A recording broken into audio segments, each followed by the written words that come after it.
What's What's going up? on, everybody? Yeah, so we still haven't figured out the total name for this podcast yet.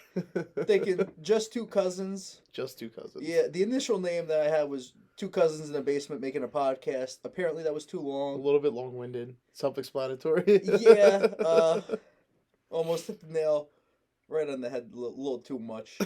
So I guess we're just gonna call it just two cousins. Just two cousins. Yeah, something like that. I like Uh, it. yeah. So whatever ends up happening with this title, you know that we didn't really have a definitive plan for it. But that's what makes it interesting. Yeah. It makes Oh, it so fun. if you don't know, I'm Charlie. I'm Chris. Yeah, we're out here in a basement making a podcast. We're just two cousins. Yeah, just two cousins. We're gonna open this one up. This time today we're talking about some Marvel. Cause Isn't it always gonna just be more? we might spread We'll our wings a see. little bit. We have a lot of Marvel to talk about. We do have a lot of Marvel. So I feel like it is mostly going to be a Marvel podcast. At some point, maybe we'll jump off to different topics. We'll shit on DC for a minute and then Yeah, come right back. I have a lot of love for DC, and DC is frustrating. I for was me. just talking to someone about this, and I just straight up said, like, I just wish DC made good stuff to compete a little bit. I think when they make self-contained movies, they do a very good job. Yeah. And every time they try to let's make this a universe, it fucking implodes on itself Always. under the weight of I guess the pressure of trying to make a whole universe cohesive. Yeah, it doesn't make sense how they do what they do, but It's a little bit hard. I think you were the one that said that it's hard to make stuff that everybody's a god in this universe. yeah, And that's what DC's about. yeah, you try to make it 'Cause- grounded. Yeah, the comics are all just like people having powers that don't want powers, as where Marvel is like people that have powers that like have fun with their powers, and it's all it's a genre that people could get into. It just has to be done right, and it just hasn't yet. Yeah, and I think that DC understands that they have to be gritty, but Mhm. they go too deep into the gritty. Agreed. Like Superman doesn't like Superman's supposed to be hopeful. Superman's not supposed to be fucking brooding Snapping John's yeah, neck. that's a little OD. That's not really what Superman's about. So stuff like that frustrates me. That's like, oh, you're Agreed. taking a foundational trait of a character and you're flipping it, and it doesn't make sense for the character. Yeah. So, what made us start a podcast? Oh, I just wanted to talk about it, and at this point, we were chewing everyone else's ear off about it. Yeah, so. if this will pretty much just be one of the conversations we have Mhm. on like a daily basis, or even just over text. Yeah, I think that this idea started off of we were just talking about it. Yeah. And we just went on for a couple hours, and we're like, we should just at least record this so it's And- somewhere. Marvel specifically, like, where'd you start getting into liking Marvel and all that? Well, your dad used to give me comic books, Right. and your dad took us to all the superhero movies when they came out. I remember Yeah. your dad saying before Iron Man that he's like, I never thought that they make all these movies. Like, I never Yeah. thought that they would make an Iron Man movie when I was growing up reading the comic books. That must have been so cool. Yeah, it must have been like a different experience for someone who grew up reading the comic books like that. Like we kind of came into it like I was like 10 probably Right. when the first Iron Man came out. Yeah. So that was like it almost like desensitizes you to it because it's like, oh, like it was there as soon as I was getting into that stuff. Right. That right. like I was exposed to it, all the movies started coming out. For someone like that, we were able to keep up with it and like keep going with it. It was cool. yeah, like I would say I've seen every single one in theaters, but I went like to 90% of them with you and your dad. Yeah. But even before that, like Spider-Man. Yeah, so Like, all the Spider-Man Spider-Man movies in theaters. cartoons. Spider-Man was like the thing when we were kids, and then they made 2001 Spider-Man with Tobey and Sam Raimi, and it was like, whoa. Yeah, I remember rewatching that constantly at your house. Yeah, we watch Constantly. Spider-Man all the time. I think Spider-Man is my favorite Marvel superhero, Mm-hmm. and Batman's the same tier in DC. But at this point, I think Marvel just takes the cake with just being able to do stuff consistently. That's the thing. There's just so much of it that even if a couple, don't do as great or aren't as good, it's like there's still 17 other movies to fall back on. Yeah, It's and like, I feel like the bad ones aren't even that bad. no. I feel like I could still go back and watch them. Like But the bad ones I would go back to before like a low bad DC movie any day. yeah, that's how I feel too. I feel like there's a certain point on. We're gonna make a tier list, by the way. I don't think we said that yet. There's a certain tier that once we get to, like, I'm not really looking to put them back on. No. But when I'm showing people like the universe and stuff, it's like you have to just watch them all. You have to watch them all. to Because get if you that just full show people the experience. good ones, it's just like not showing them everything. Yeah, exactly. And it kind of makes the highs higher. Agreed, 100%. Yeah. So yeah, as Charlie just alluded to, we're gonna be telling you guys our tier list today. So we have, what is it, 5 tiers or 6 tiers? S tier, A tier, B tier, C tier, D tier, E tier. I said tier so many times it sounds weird now. So we got 6 tiers of movies. S tier, what does that stand for? Superior. Superior. Yeah. Like So Superior Spider-Man. Superior Spider-Man. Do you know what the Superior Spider-Man looks like? I'm trying to think. That's the one. Superior Spider-Man. That's when Doc Ock is Spider-Man, right? Oh, I think so. Yeah, I think that's you're when. right. Yeah, I think that's when You're Doc right. Ock takes on the mantle of Spider-Man. But basically, we got these 6 tiers, and we thought about doing a ranking thing, but it's like when you do tiers, it's a lot easier to group them together because you don't have to try and put one above another. Because honestly, there would have probably been like 5 or 6 spots that would have been 2 or 3 movies I could have put in there. Yeah, and I feel like we'll eventually get to a rankings list. Yeah. But I think starting with a tier list is just good to get like a better idea of what we're thinking when we're talking about it, and it will make it easier to make a rankings list. Exactly. So any tier, so let's say the S tier, say there's 5 movies in it. Any movie can move from the 1 to the 5 spot depending on what you think. Those group of movies are all interchangeable. They're all interchangeable, that they're in the same tier of just like how good they are. We'll probably get into some movies that we like over others in the tier, like top of the tier. Yeah. We can go through as we go, but for the most part, they're pretty interchangeable as to, what we like better. And I think it really changes on a certain day. Would you agree? I think it's every time I see like a movie, it either moves up or down for me, depending on just how recently I've seen it. There's some movies I remember more fondly, and I'll go back and be like, oh, maybe it's not as good. Or some movies that I didn't love the first time that I'm like, the second time was just like a completely different experience watching it. Agreed. You want to get into it?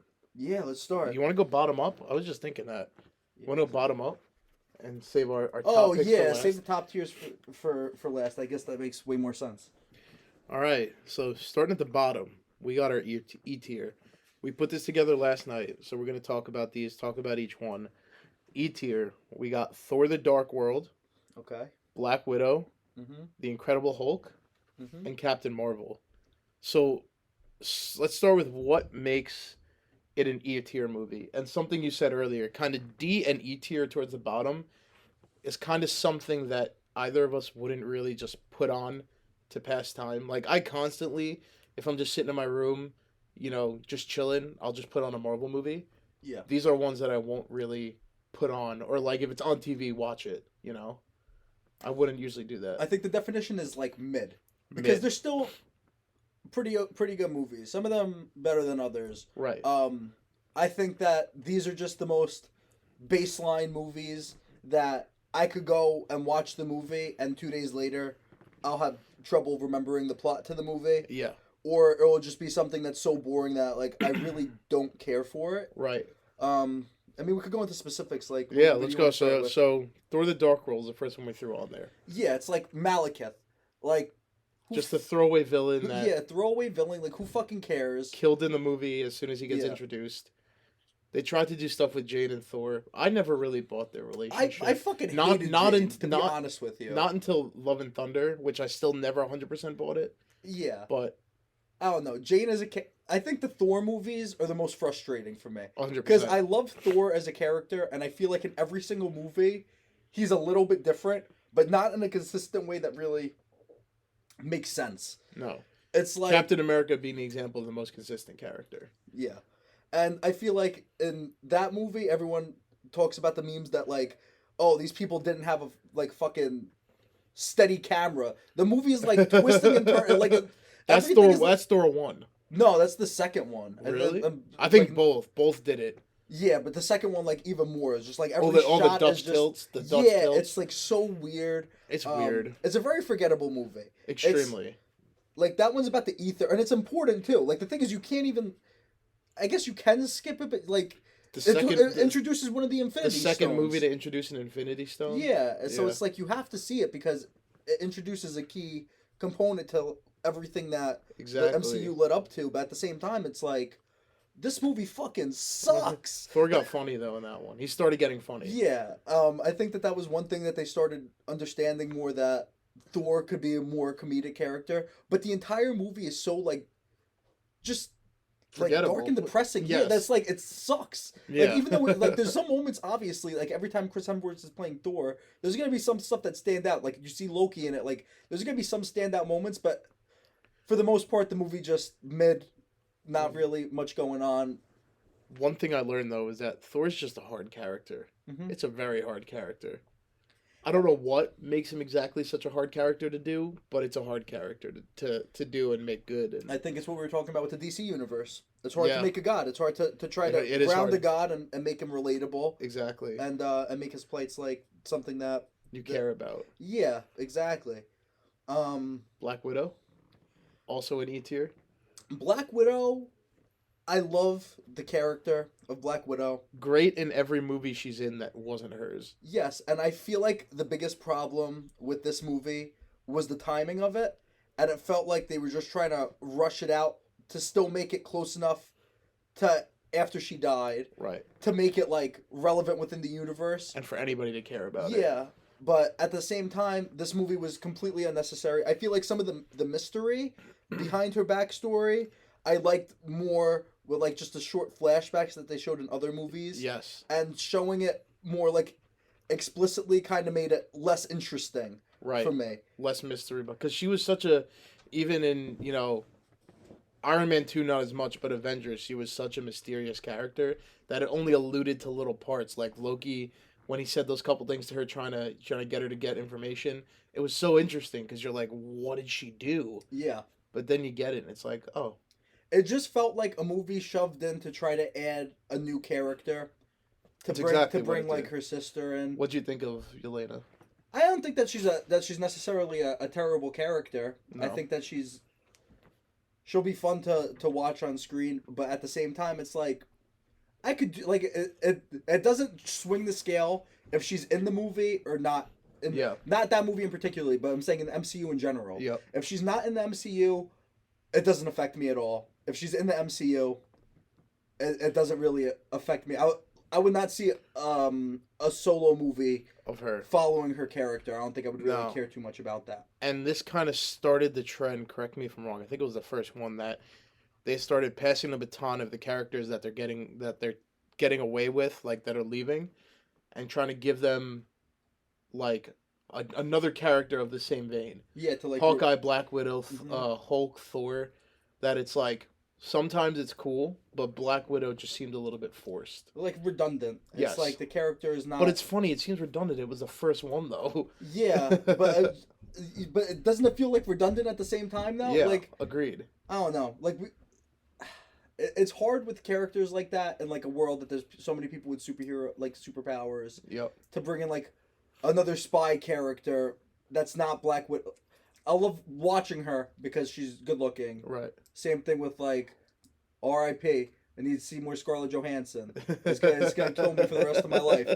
But at the same time, like I could do without it. Like I agree. And the third act of the movie, the first half of the movie, honestly was good. Not going. Yeah, the third act just completely went all off the rails. Agreed. Taskmaster was disappointing, to say the least. Yeah, because I feel like they built it up so much, and then it just ended up being like a nothing villain, like another mindless villain, and that's the biggest problem I think that we're gonna talk about when we get through. Yeah, these tiers. The bottom tiers. 100%. Incredible Hulk. Fight sequences, awesome in this movie. I love seeing the one Hulk, at the college. Yeah. Fantastic. Harlem, when he's actually using like the cars as gloves. Oh, yeah. And stuff, like seeing some classic Hulk stuff is always awesome. This movie kind of like just feels like a black sheep. Everyone always says that because Edward Norton was originally the Hulk. This movie also felt very baseline for me. It was, like very much like by the formula. Like this is before the formula was even made. Right. Just formula for like any superhero movie. That's a very generic plot to the movie. Yeah, I mean the second movie that came out in the Marvel universe, it was like. Yeah, so I feel like this movie set up a lot. I feel like this movie, even though that they switched from Edward Norton to Mark Ruffalo, I feel like they still refer back to this movie, and this movie's still very relevant. They do. They try to. Yeah, so I think that this movie gets a lot more hate than it necessarily deserves.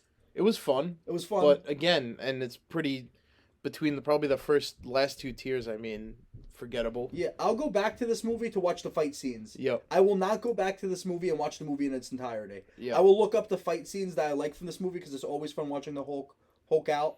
But everything else from this movie kind of stinks, and that sucks because I love Edward Norton. How do you think he would have been as Hulk if he stayed through? I think that he's a great actor. I think Mark Ruffalo fits the character way better. Right. And I think Edward Norton is almost like was above the MCU at this point when it was like coming in. Oh yeah. And I feel like he wanted to have like a real deep voice for the Hulk. So I feel like eventually maybe he could have taken the character in like a cool direction. Right. That we won't be able to say. But I think it ended up working out better for the entirety of the MCU that he wasn't there because of just he wanted to have all the control. It seems like he would kind of stick out. Yeah, like he doesn't fit in the universe as well. Right. And Edward Norton's top 5 actor for me all time. Oh yeah. I don't think that this was necessarily the character for him. No. And then last in the E tier was Captain Marvel. This is a hard one to hate. I hated everything about this. I know. To be completely honest with you, I think me and you differ a lot in our thought process of that. This one I don't hate as much as I think Charlie did, and I mean I wouldn't say hate. I agree. Again, it was kind of forgettable. I just joked. It was interesting the way they tried to do the origin story though, because they'd done it the same forever in every superhero movie.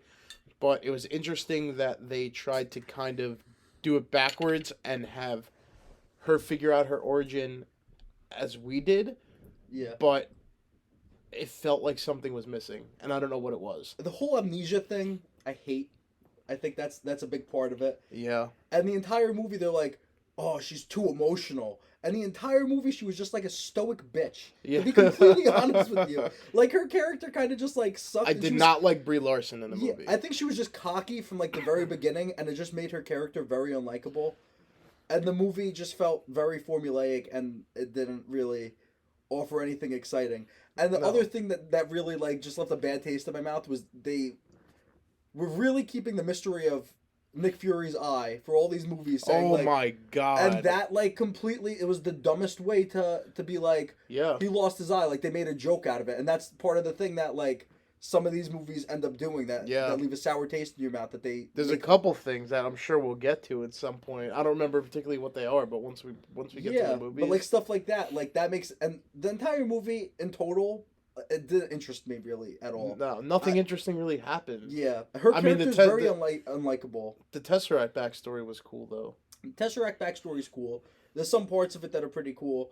Outside of that, it's like the amnesia thing just kind of felt like it's just running out of ideas. I don't know, but this character unlikable from the beginning was my thought process. How do you feel that the two women-led movies are in our last tier? I'm fucking sexist. No, it's not that. But some of it does feel fucking forced. I'm not right? I'm not I 100% agree. And we'll talk about it in one of the best movies. I'll bring it up when we get to the A tier. Yeah, because I think that some of these women characters are like some of the coolest characters in the entire MCU. Agreed. Okoye is one of the best women characters. I like Valkyrie a lot. Black Widow is always like one of my favorites. Then we go to the Scarlet Witch. Oh, she's great. That's one of my favorite characters. Like, I have no problem with it.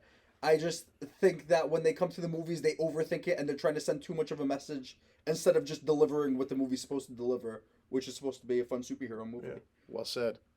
All right. D tier. You ready? D tier. D tier. So same deal as E. I don't know what differentiates them too much. I think it's kind of just like E is movies I will not really turn on. Right. Like Incredible Hulk, I will watch the clips like I said. Right. But like that movie, I don't really D tier is almost in the same vein, and again, this is kind of why we didn't go with the list. Anyone in the D tier movies, I would probably rank above any one of these E tier movies. Yeah. So that's kind of what it comes down to. So D tier, Iron Man 2, Iron Man 3. Yes, sir. Oh, we put Incredible Hulk twice in here. Oh, well, Incredible Hulk could be in this tier, honestly. Because as we were saying, I would never go back and watch these movies. Say you would watch, yeah. I feel like we could move Incredible Hulk up to this tier, and that's completely Agreed. fine. Incredible Hulk's in D tier. Yep, it felt kind of like borderline D&E. And Eternals. So Iron Man 2, Iron Man 3, and Eternals. Mm-hmm. So Iron Man 2 and 3 we can more or less clump together. Yeah. Wait, did you say all the movies? Yeah, it's Iron Man 2, Iron Man 3, and Eternals isn't D tier. Okay, so let's start with Iron Man 2. The Iron Man movies are also frustrating for me because I think Robert Downey Jr. is the best character that the MCU probably has. He is the best character with the best through line. It's hard because Marvel has so many movies, but in anything, it's just so...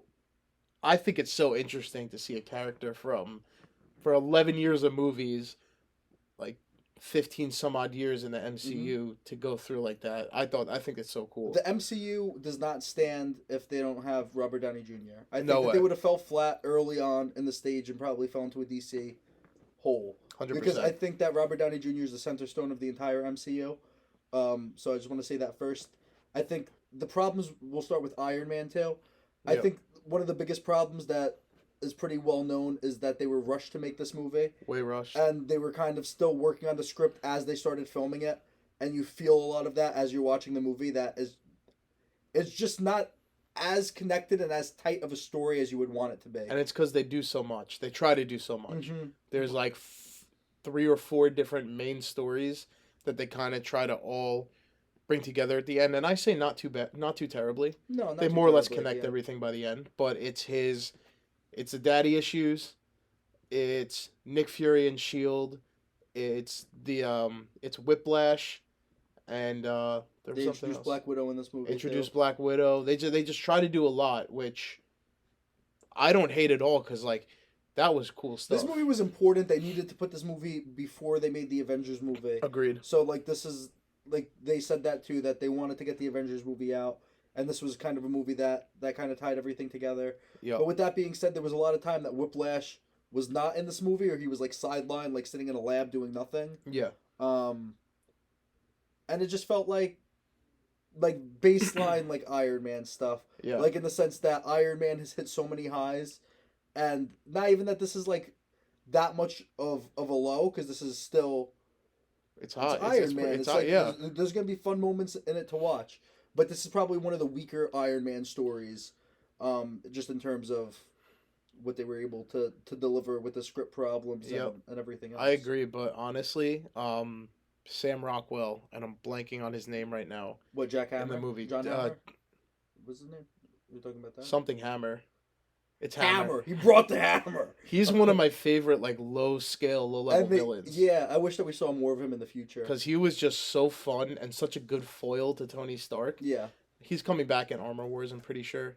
Was the beginning of Iron Man 2, refresh my memory, the one that they're trying to take his suits away and stuff too, and they're in the court? Yep. That stuff is all important too, because that stuff is introducing Hydra. So like you said, they're introducing a lot of stuff. The story just was not as tight. But that's all retroactive. That's the thing. Yeah. So many little things that happen in the first 2-3 years of Marvel get referred back to later and retroactively make them a little bit better and cooler to go back to. But when you're watching it the first time, it was like... Because you got to stay biased a little bit. Iron Man 3. So this was, I believe, the first movie after the Avengers. Was that correct, or was that Captain America? I don't know. We could look at that. I'm not quite. We'll have to take a look. But it was one of the first ones after the original Avengers, and it was very important for it to do well and to follow up the character correctly. The intentions were there, but it may not have been done all that well. This movie got retconned to not making any impact whatsoever. Because in the end of this movie, he destroyed all of his suits and he's not Iron Man. Right, and then Avengers Age of Ultron. Jump right into Age of Ultron, and he's got all his suits. Flying in his suit, and there's no reference back to why he's back in the Iron Man suit, or like how that story ended up. It just muddied up the whole ending and what the Mhm. story was supposed to be. Because by the end, he got the shrapnel out of his chest. But he did say at the end, "I am Iron Man." Did he in that one? He too? did. At the end of the movie, he's monologuing. He says, "I am Iron Man." Okay. So it didn't. I feel like it gets that idea that it was retconned away because he blew up all the suits. I don't know if that's necessarily what they were going for, but that's how it went. But same villain problem I would say as Thor: The Dark World with Aldrich Killian, and the freaking what's the program, AIM and the Yeah. Aim. I forgot what it was called, I'm but blanking there. again, more or less forgettable, and then it comes to the whole debate of the Mandarin. That's like a beloved, not beloved, but a pretty important Iron It's Man a big villain. Iron Man villain, and they ended up this is another thing too. They make stuff like it felt like they were trying to subvert expectations, Yep. and it ended up hurting the movie. Yep. Just for the sake of subverting expectations. I think that's one of the things that frustrated me so much with this movie. But I'll say I don't hate that whole twist. I don't hate that there was somebody behind the curtain and this guy was just an actor. I don't know about you. Yeah, I don't know. I wanted to just see the man. Like I was ready to see the Mandarin in that movie. We didn't see the Mandarin in that movie, and that was kind of like the way the movie was advertised and everything. I wanted to see the Mandarin. And another retcon. And another Shang-Chi. Mm-hmm. The actual Mandarin shows up. Yes. Which, not the actual Mandarin, but it was a cool way to get in the comic book, maybe not as PC Mandarin, without making it offensive.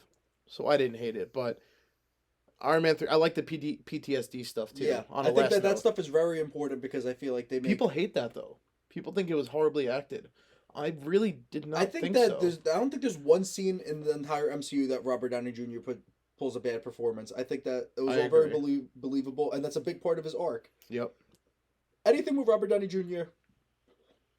is good. Obviously, he's the strong part of this movie. It's just, again, it felt like the story was rushed, and the story ended up being retconned in a lot of ways. Yep. That Robert Downey Jr. is not the problem in this movie. It's just the movie around him just was not as strong as his character is. And the most divisive one on this list, the Eternals.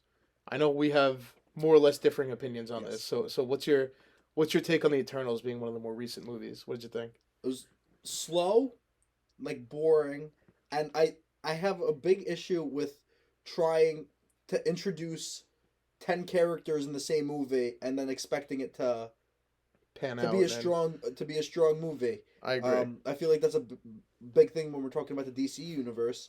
That's a big thing that they always have an issue with, that they're trying to introduce 10 characters in a movie, and then the movie just ends up suffering for it.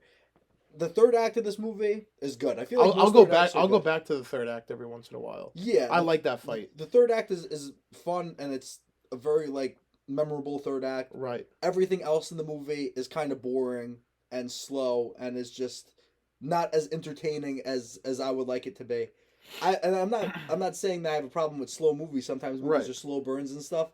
It just felt like they had to throw a lot of exposition in because they are introducing 10 characters, and that is going to be a fault in any movie that's trying to introduce 10 characters. And Marvel just really doesn't attribute itself to slower movies. I feel like the better, fast-paced action movies are the ones that people naturally like better. I like that they tried to go with a more, for lack of a better term, thinky movie. That was a little more about the characters. And there were 3 or 4 characters that I really liked in it. I liked Icarus. I liked Fastos, I think. Oh. Was that Brian Tyree Henry, the gay guy? So. Yeah. I like Sprite, and I like Kingo and Druig. Druig I like probably the most. Is my favorite character. I think Sprite was my favorite. Sprite was your favorite? But very important for the Marvel Universe. Very again, because it does bring up a lot of stuff. The Celestials are very important to the MCU. So again, it's like you can't miss any of these movies. You have to see it at least one time. But this is just one of those movies that I see one time, and instead of going back and rewatching it, if I need a refresher, I'll watch a summary of the movie. Very pretty movie though. Very pretty.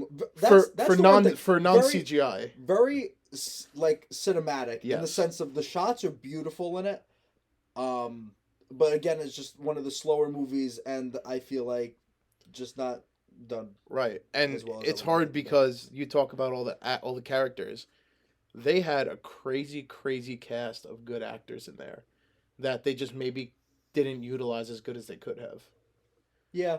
Would you think it would have worked better as a series? I think that's a good point. I was gonna say maybe split the movie into two parts, kind of introduce them more. I think this does lend itself Like to an working eight, better like an as 8 episode series? yeah, because there's so many characters that you really want to flesh out. Like I feel like I want to see more of each character, and I feel like there was a lot of times in the movie that they're splitting up into like 3 character like teams, Yeah. and it's like you only see them together for a few brief moments. Like And they kill off 3 of them? Or 2 yeah, of them? they kill off. I think right 3. They killed off They killed off 3 or 4. killed off the Asian guy, which I really like from Train Yeah. to Busan. I love Donnie that Yo, movie. I think was his name. And The other one flew into the sun at the end of the Icarus, movie. he's alive though. They killed another one, I swear to God. They did. I just can't remember. That's the other part. If I'm having problems like remembering like a key part, like a character death in, in a movie, then it's just The it's not one thing of my is favorite though, ones. we went to Marvel Trivia probably 6 months ago. Yeah. And one of the bonus questions was name all 10 Eternals. And me and my younger brother, who's like probably more into Marvel than we are, we got it like that. It was fresh in our mind. Because that was like right after Eternals. That was right after Eternals came out. Because now a few months after, I'm kind of blanking a little bit. Right. This is one of those movies. Maybe I have to give it a true second chance. Right. But from first watch, I was like, this is just not one of my favorite Marvel movies. Yeah. All right. We're moving to C and B tiers. So these tiers, anything up, watch it 3-4 times and. Right. Whether I have a great time or not, I'll rewatch it and have fun watching it. Yes. And these have much more movies in them. Yes. And I like, we kind of subconsciously did this. We did this in like 5 minutes. Mm-hmm. We just listed them off. Our last 2 tiers have the least number of movies in them. Like we have more movies in one tier than both of these combined. I think it's a good thing. Yeah, because I don't think there's very mid movies in Marvel. But you know why that is because there's so many and they all matter. That it's nice. And we said that you can go back to you look at Marvel as a whole rather than just movies sometimes. Exactly. And I feel like all of these movies are very fun, very entertaining, and just some of my favorite characters in all of like film, not just Marvel. Yep. All right. So where are we starting? C tier. Avengers: Age of Ultron, Ant-Man and the Wasp, Doctor Strange in the Multiverse of Madness, Thor, Guardians of the Galaxy 2, and Thor: Love and Thunder. Okay, so let's start with the first one on that list. Start with the first one, Avengers: Age of Ultron. This movie, a lot of great things. Iron Man 2 problems. Some Iron Man 2 problems, but let's start with the good, right? Yep. So they introduced Scarlet Witch, they introduced Quicksilver. Both characters I loved. Scarlet Witch is one of the most important characters in the entire MCU, especially the last couple of years. Yeah, this is the first time that we're seeing her. We get the creation of Vision in this movie. Fantastic. Yes. We see the flashback scenes that she does with all the characters that you kind of see the fears of all the characters. It kind of builds very important stuff that moved on through the Marvel universe. Specifically, that led to Infinity War. Civil that led War, to Ragnarok. That led to some of the best movies were teased in this movie. Right. And you kind of get into like characters' headspace. Yep. More.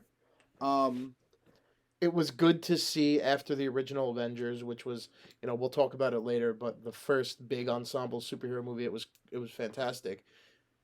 The follow-up where they were all working together as a team and they throw you right into it. Yeah. Because you know the characters. That was really nice. And the movie started off it's like a flying and this is the thing that we were talking about before, that Iron Man's flying and everyone's like flying into a big battle. Yep. This is right after Iron Man 3 where he blew up all of his suits and you initially thought he was an Iron Man. That's what beer.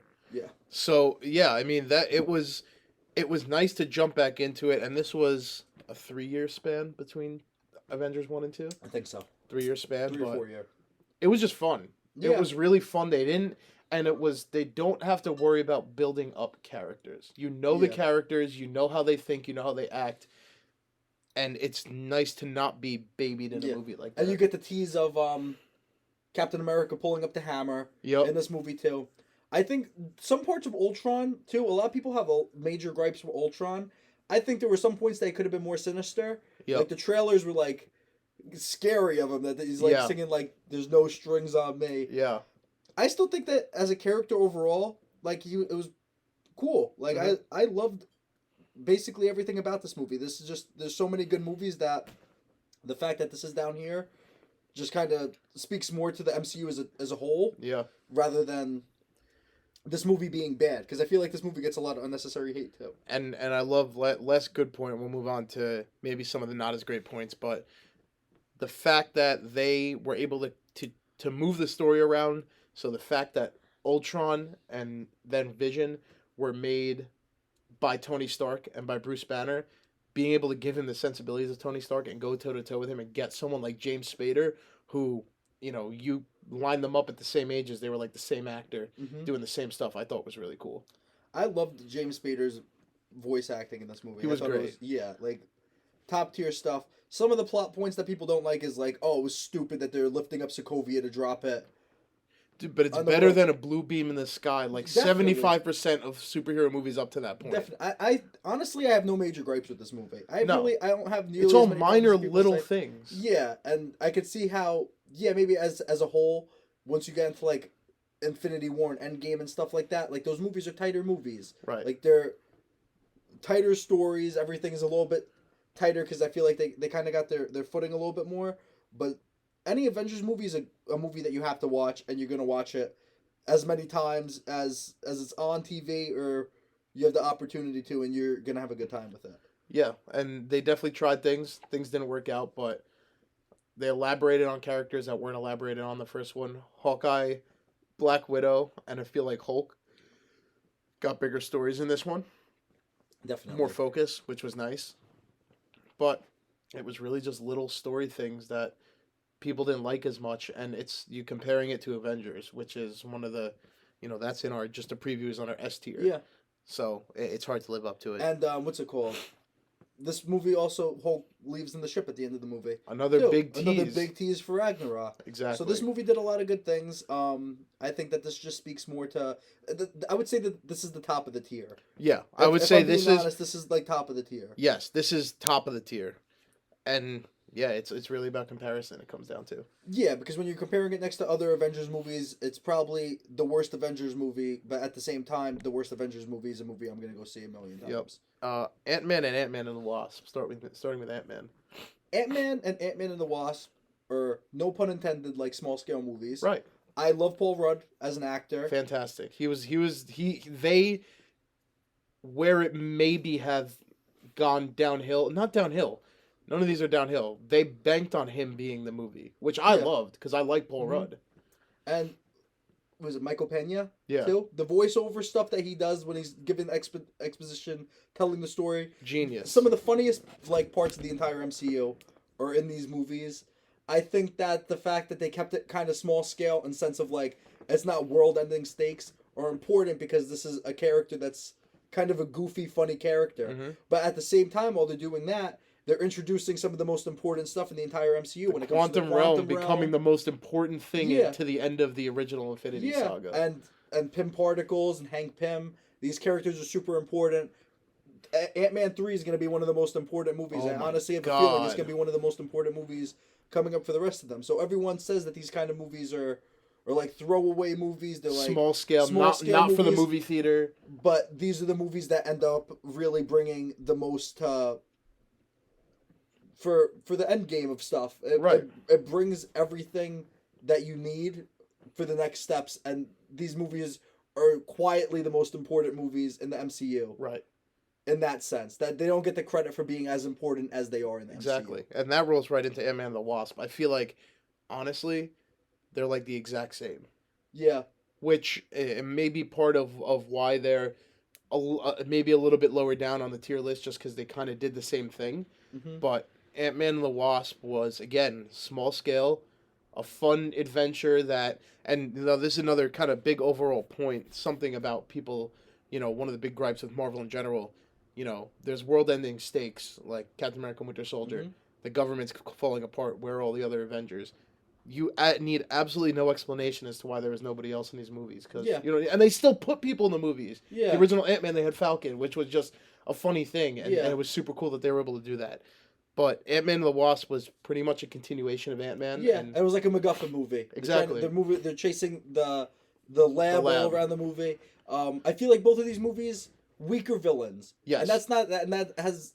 I understand how that's a gripe for people because Ghost is kind of like a villain that ends up being more of like not anti-hero but Right. like a villain that's not really necessarily evil. Right. And the first one was I'm blanking on his name, but it was the Darren Cross, the Yellow yeah, Jacket. it's just like fucking like paper thin villain. An exact copy of the good guy, but in bad guy form. But the movies were still so fun, and I feel like it didn't really center around the villain. I feel like these movies really centered around like Paul Rudd's a fun character. You're seeing him kind of come into his own, and they needed a bad guy for it. And Yeah.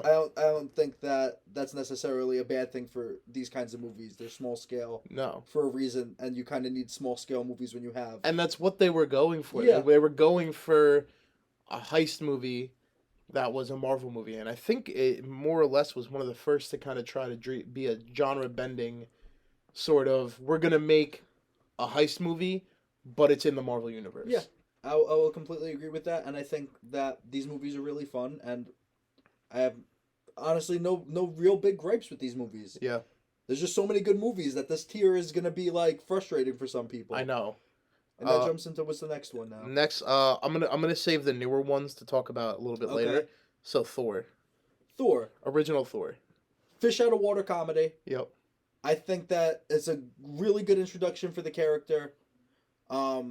This is still very early on that they're still trying to get their footing as to what the formula is. Right. So there's still some stuff that like tonally there's some scenes that seem like they don't really fit. It's not really perfect.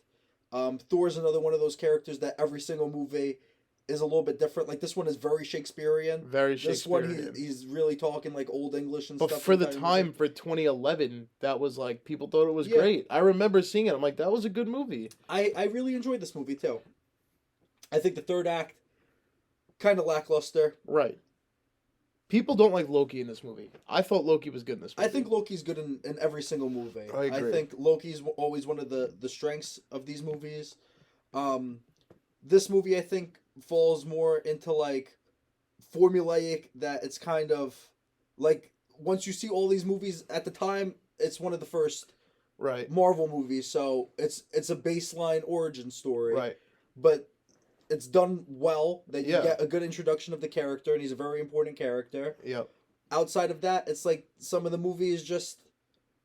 And it is what it is. It's really attributed to, and what you said exactly is that Thor as a character is changing, so it's hard to even go back and think about the original Thor and be like, oh yeah, like because it's just so different. It's almost like a completely different character. Yeah. And it's just weird to think about. And then just Thor and Jane, again, I never bought that. I honestly am not a big fan of Jane. I don't like Natalie Portman in general. Neither do I. Actually, Black Swan was awesome. Outside of Black Swan, there's not very many Natalie Portman roles that I'm running to the theater to go see. No. So, yeah, this movie, I feel like we don't even have to talk that much more about it. I feel like it is what it is. It is what it is. But again, I would put it on and watch it. I would put it on and watch it too. That's where this movie falls. It's not great. It's not bad. It's a good introduction for a great character. Guardians 2. This is probably one of the more controversial ones because I feel like I have people like I talk to that say this is one of their favorite movies, and then other people are like this movie fucking sucks, and there's really no in between on it.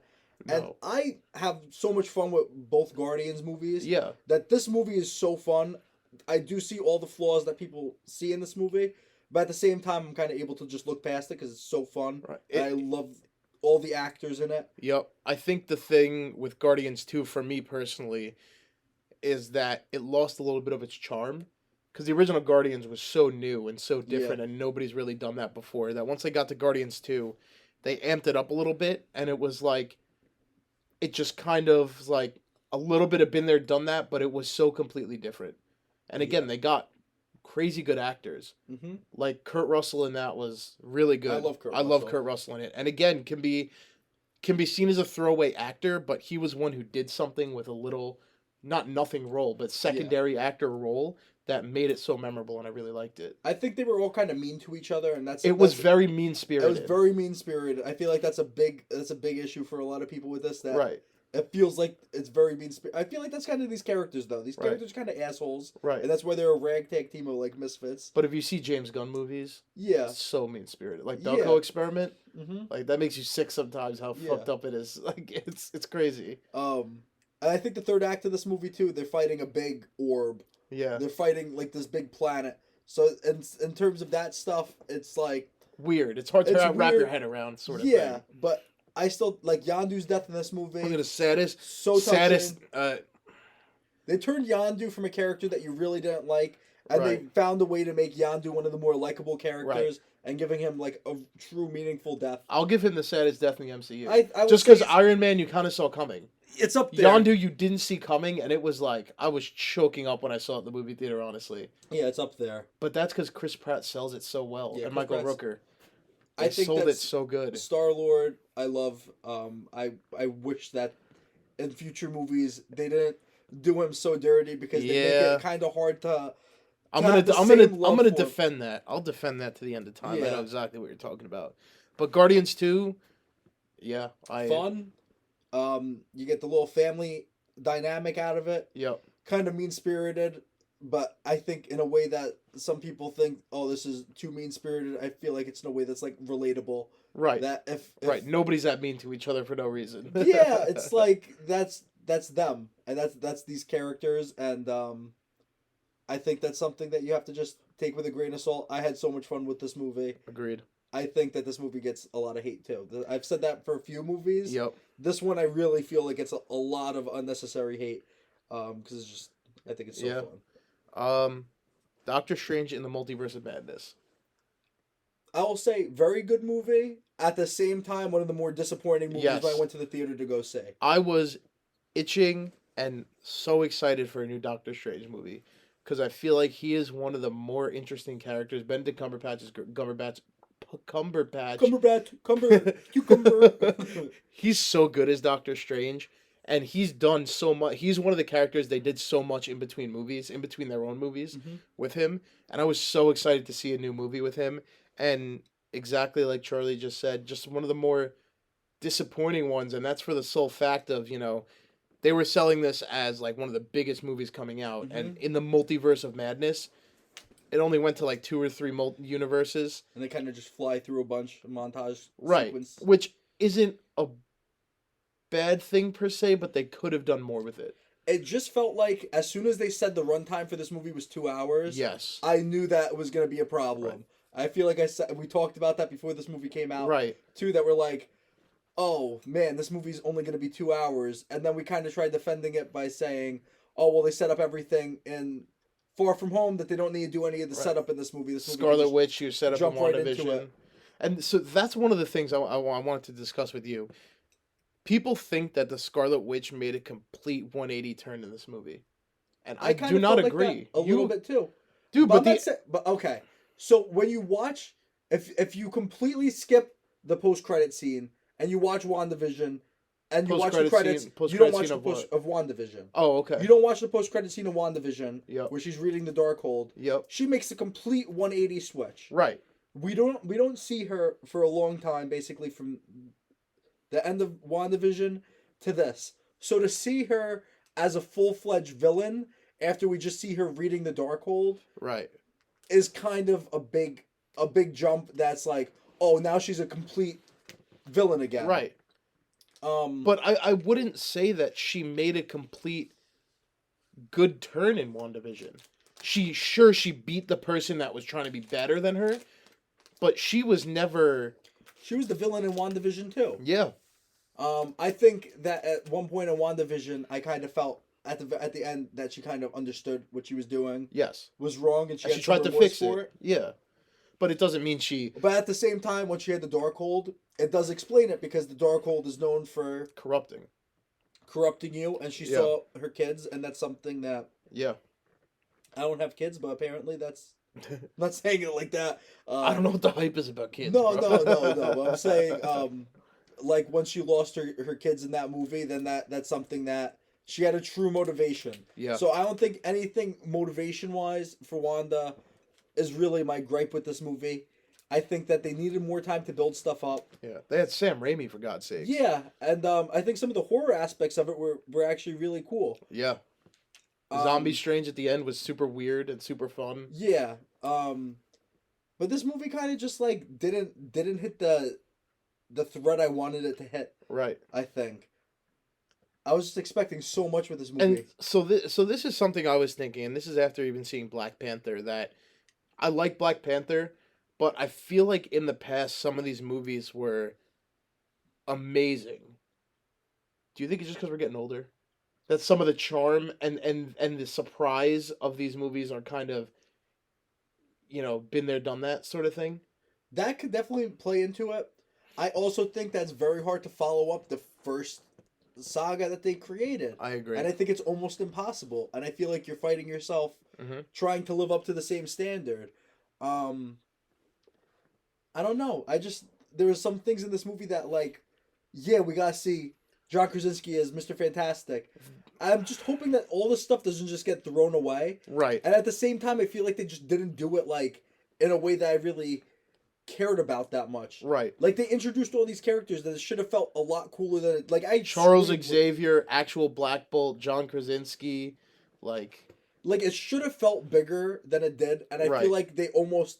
This is my problem with trailers too. I'm not watching any trailers from now on because this movie hyped it up so much, and it didn't do it for me. Yeah. And I feel like honestly, both Doctor Strange movies did this for me too. Really? That both Doctor Strange. I like both Doctor. I had no expectations for the first Doctor Strange though. Yeah. But just on a story level, I feel like they're typically very flawed, and there's some very cool stuff that they do in it. But at the same time, it doesn't live up to the expectations that I'm ever expecting it to. I agree with that. I think they tried doing some cool stuff, like the scene that they're fighting with the music notes. That was cool. Like, that was cool. At the same time, too, it was like, this cheesy. Is fucking cheesy. Yeah. Like, it's cool, but at the same time, I was like, what the fuck is this? I'm gonna fucking throw Beethoven's Fifth at you, bitch. Yeah. So in that sense, I don't know. I feel like I could keep talking about this movie for days. Yeah. It's just like one of the ones that right. I wanted it to be so much better than it was. I don't want to say disappointing, but more or less. It was disappointing, but in the same note, if I didn't go into this movie with as many expectations, exactly, it's a fun movie to go watch. The expectations are what brought this movie down for me. That kind of rolls right into Thor: Love and Thunder. This goes into the comedy thing. Yes. That me and you talk about. The first time I watched this, I had so much fun with this movie. I had the completely opposite reaction. I was actually a little bit angry. Yeah, I was like, angry. I did not think it was funny, and I thought that absolutely nothing happened. Really, Christian Bale was the one thing that kept me on that movie because he was so good. Christian Bale, they could have done so much more with his character too. Right. In the same vein, I feel like this movie is the epitome of what we were talking about before. That they let the comedy get to the point that it completely takes any stakes or like moments that should have hit harder away from you, and that's not something that you want to be doing. Right. That's not what the comedy should be doing. It shouldn't make every moment feel like insignificant. The end of that movie where Jane dies, she decides to become Thor, and she knows she's gonna die, should be like a gut-wrenching sort of moment that you're sad about, but everything was so unserious up to that point that it kind of didn't really affect me. And granted, she was only introduced in that movie, but with a story like her having cancer, even still, I feel like it just didn't do what it was supposed to. It felt like a parody version of the character, and this is what I was talking about before. That every movie that we see Thor, he's written differently, and he acts differently. And I think Chris Hemsworth, he's hysterical. Yeah, I think he's a very funny actor. Great comic timing. He's good. I think they gave Taika Waititi too much free reign. They gave him just do whatever you want with this. Yep. To the point that it kind of took away from the rest of the movie. Yeah. And I think there was a deleted scene that they did with Zeus that was more serious. That was good. And then we see the scene with Zeus. And they make a mockery of his character. And this movie also does one of my least favorite things is that there was 4 fake deaths in the movie. Oh my 4 god. Fake Korg, Zeus, Valkyrie. Zeus, and Valkyrie. Korg, Zeus, Valkyrie.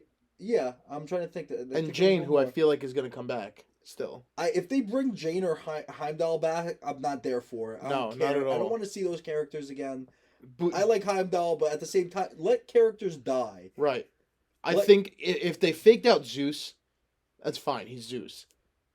Korg and or Valkyrie should have died. Korg, they didn't even let you have a 30-second breather of him dying. Right. And they didn't really play up Valkyrie that much. Yeah. But I feel like, being as that we're people that watch movies a lot, you do a fake out death and then you do a real death, so you're not expecting it. They did it 3 times in this movie. And this movie just felt like they didn't want to commit to anything serious. Yes. And that was the biggest problem with it. Yeah. And at the same time, too, like, they made Thor look like as dumb as Thor has ever been. Yeah. In the sense that, like, I feel like his arc was very interesting. Yeah. The way that they went with him. And it seemed like in he this was movie growing a little bit. Yeah. And then they came to this movie and he was just like a complete fucking airhead the entire movie. Even Ragnarok had that problem. Yeah, but Ragnarok Ragnarok had stakes though. Ragnarok had stakes, and I think Ragnarok is one of the best movies. Like, I love Ragnarok. Right. Because it was new. Yeah. And it was divisive is a good word. Just you weren't expecting it. Yeah, I just think the comedy comes to a point that I love funny. I'm there for the funny, but you have to have stakes in your movies. Agreed. And you can't let the comedy take away from any of the hard-hitting aspects of the movie. Agreed. All right. B tier. Next one up. Again, kind of the same thing as D&E.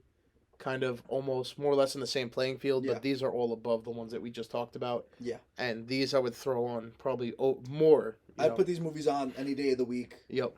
And have a good time I'm there watching for it. Honestly, anything C-up, I could put on any day of the week. I'm going to sit down and watch it and enjoy it.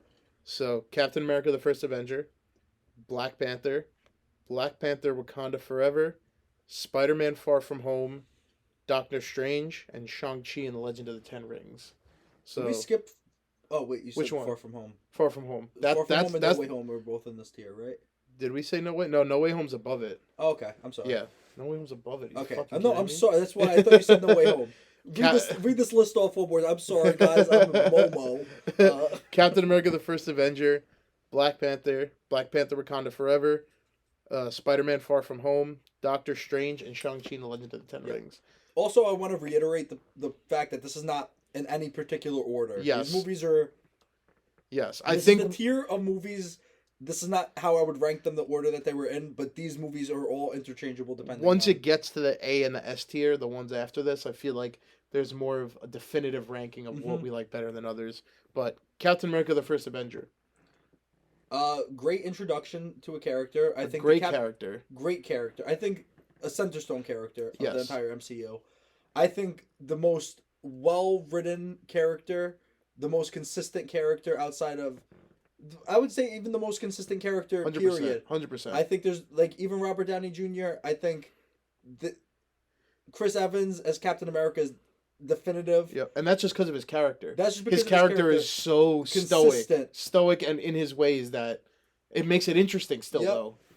And they do so much stuff with that. Yeah. The Super Serum Soldier... Super Soldier Serum. Super Soldier Serum. Soldier Serum. One of the most important things in the new phases, even. Just in the MCU in general. Yeah. Because this is how Hulk gets his powers, too, because they're trying to replicate the Super Soldier Serum. Causes civil war. So this is the center stone of a lot of things in the MCU.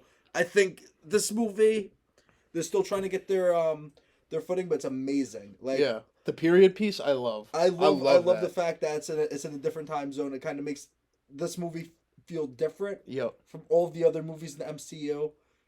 And they introduced, honestly, the best character. And they introduced this... They don't introduce the Tesseract. Is this the first time that we see the Tesseract? This is the first appearance of it. Even if we didn't know it was Infinity Stone, the first appearance of an Infinity Stone being the Tesseract. And it was a really... Again, one of the villains that at the time we thought it was a one and done. Whether he was or wasn't is kind of besides the point. I liked him as a villain, Red Skull. Because that's kind of what he was. He was straight up just like a Nazi ruler, military guy. So he just kind of played into it perfectly. I think the friendship with Bucky and Captain America in this movie is just also one of the highlights of it. Agreed. I kind of one of the highlights of the entire MCU. Yep. It just kind of shows who Cap is as a person and a character. That he's just by his friend's side the entire time, and they're best friends to like the complete and utter end. Yeah, and that the guy getting superheroes doesn't change him. Yeah, was cool because they always it kind of amplified him, and they said that too. That's so many movies that somebody gets superpowers, and I'm thinking specifically like Shazam. Yeah, good. Did you see Shazam? I love Shazam. But like he gets superpowers and he becomes a dick. Like Steve never ever becomes like a dick like that. Yeah. And I think that they did this movie very well, from boot camp to it just was a little weird seeing his head on like the small body. Yeah, but it was well done for the time. Well, yeah, honestly, very well done for the time. And this movie, very little gripes. This movie is one of the best movies in the entire MCU and a must watch. One of the best castings in the MCU. One of the best castings in the MCU, yeah. 100%. Without a doubt. Black Panther, original Black Panther. Black Panther, one of the more interesting storylines of the bad guy actually has a good point. This is the first time in the MCU that I really feel like the villain has as many good points as the main character of this movie. That you see where he's coming from, you see why he is the way that he is. I think Chadwick Boseman did an awesome job in this movie. Like I think that he was the definitive Black Panther. I think he did an awesome job. Yeah. I think they built a world of Wakanda. Fantastically. So cool. I think that entire world is basically perfect. Right. You compare it to something like Asgard. Yeah. That's the same sort of deal. An alien sort of not alien, but alien sort of country or world, and they just did it so much better. Mm-hmm. And I don't know what exactly to pinpoint to do that, but like real, just from every character, background character, like they chant and it feels like real. It makes sense why they're secluded. Yep. It makes sense why their culture is the way that it is. Yep. And tribal. My only gripe with this movie was the third act CGI. The CGI. I think this is what really held this movie back from being A or S tier movie. I would really have no complaints. If somebody said, why don't you like Black Panther? That's really what it comes down to. It's the third act CGI. Fight scene, and the CGI just doesn't hold up. I never like to go to CGI to be like a scapegoat for why a movie's bad, but it's just like so bad. Yeah, it really is. It's distracting at a point. It's just distracting. And they just made bad choices of where they set the fight. Yep. I think the way that everything ended up closing out, I think was really good. I think that the way the story is written is very good. Just the way they handled that fight sequence was not good, and that's what holds it back from being a tier higher or even 2 tiers higher of a movie. And with that being said, we'll jump right into Black Panther 2. Wakanda Forever. Yeah, we just saw this Thursday and Saturday, right? Yeah. This movie, honestly, maybe it's recency biased. I like this even better than the first Black Panther. I would agree. I like it better than the first Black Panther. I think you guys see this world even closer again.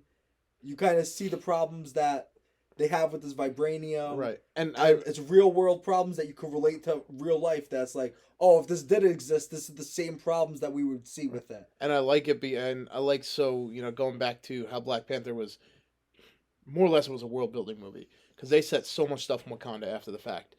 I like the fact that Black Panther, Wakanda Forever focus on the challenges of ruling a country, and that's really what these movies are centered around. Mm-hmm. Killmonger comes in to take the throne.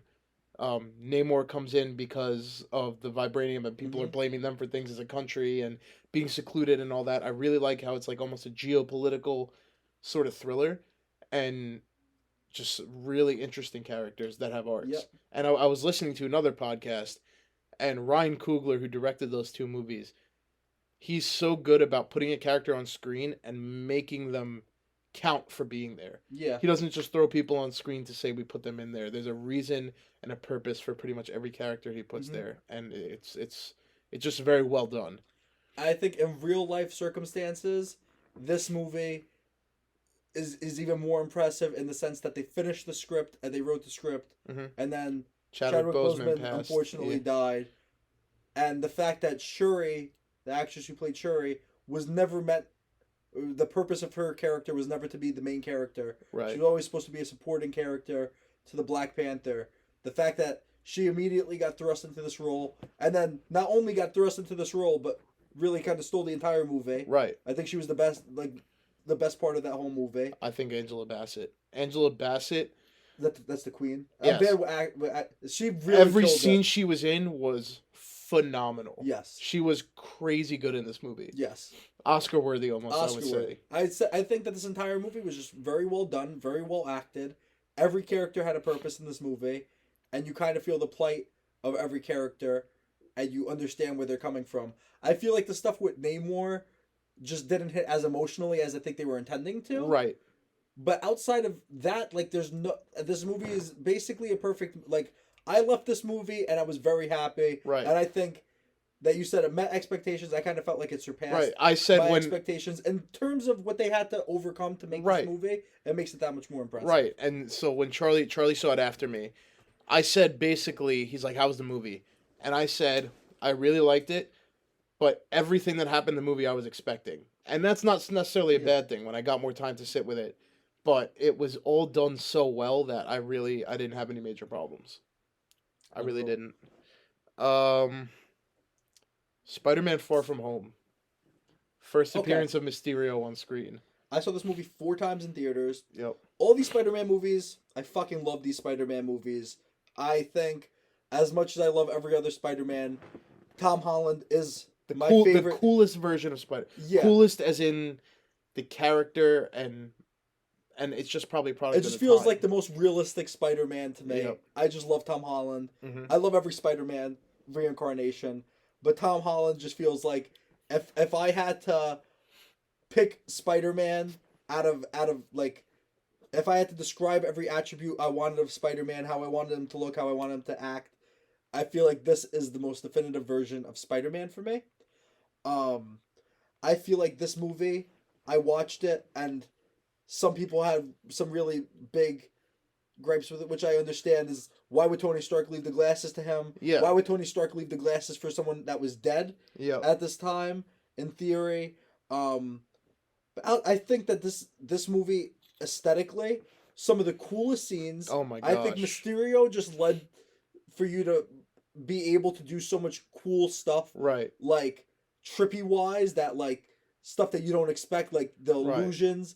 I think some of that stuff was awesome. Another one-off villain that, like, stole the show with what he did. I made a big impact on what Spider-Man had to do in the future. Yeah. I think that it was cool seeing because we've seen Spider-Man in New York so much that I think this trilogy kind of maybe I understand the problem that he's not in New York as much as you want him to be.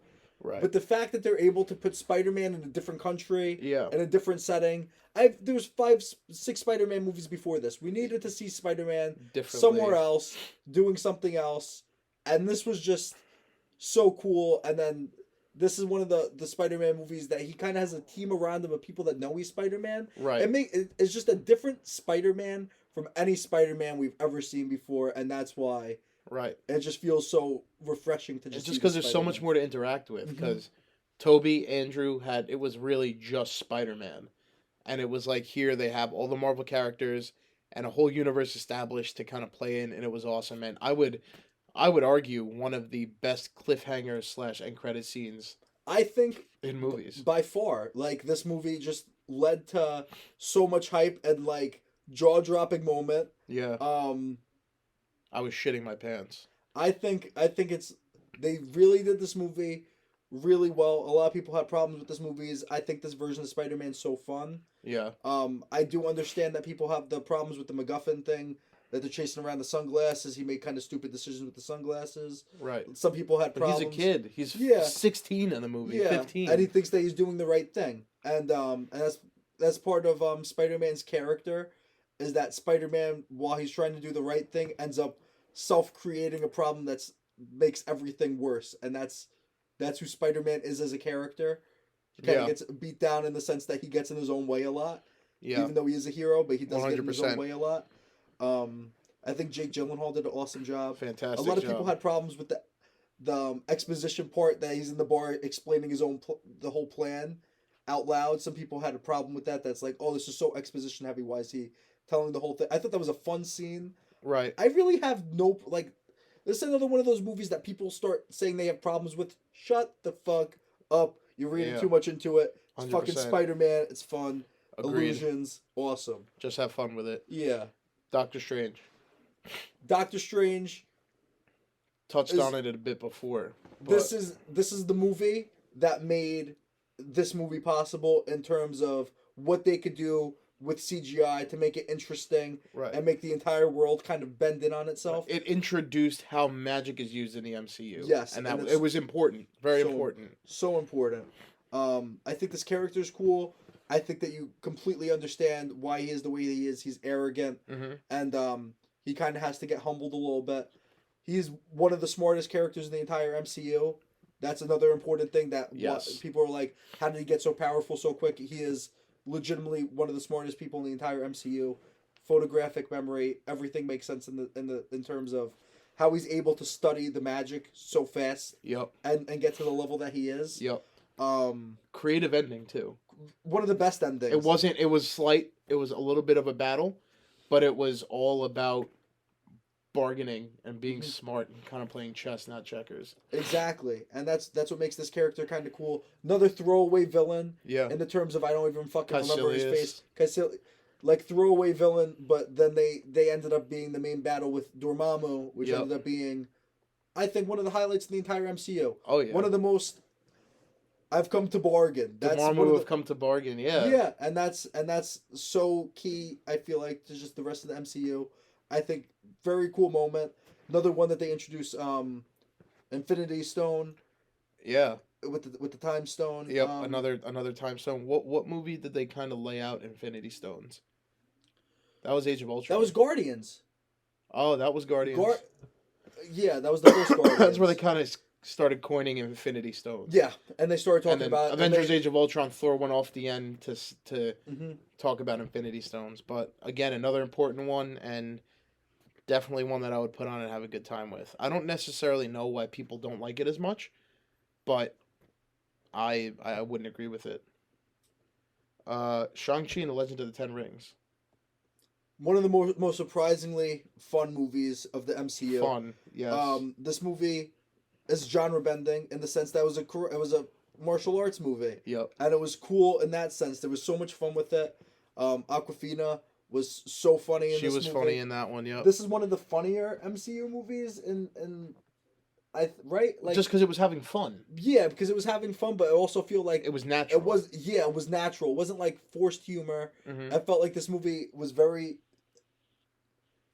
this movie was tight. This movie, like, I don't mean tight like, yeah, this shit was tight.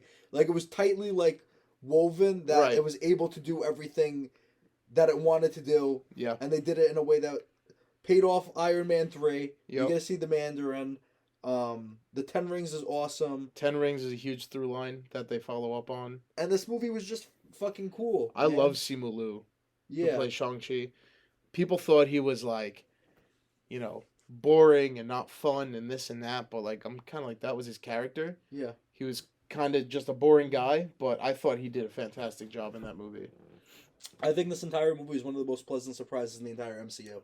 Because this was the second movie after Endgame, which happened to coincide with COVID. So this was the second one to come out. So we were craving Marvel movies, but 100% a surprise. And I think so fun. That bus scene in the beginning of the movie. Coolest. One of the coolest fight scenes in the entire MCU. Yeah. The dragon dude, the way he used the 10 rings. Yeah. I thought was fantastic. He threw it down and he'd jump off of it and then he'd grab him again. I thought that was super cool. Awesome. This entire movie was awesome. All right. We're on our A tiers. Okay. These are like the most important movies, I feel like, and just ones that I will, you know, somebody who maybe hasn't seen Marvel movies, you want to get him into Marvel movies. A and S are the ones that maybe more A, because S is kind of like the culmination movies. Is because you have to watch the A movies before you get to the S. But A movies is like someone who's never seen Marvel. I'd be like, oh, let's throw one of these on. Yeah. And see how it goes.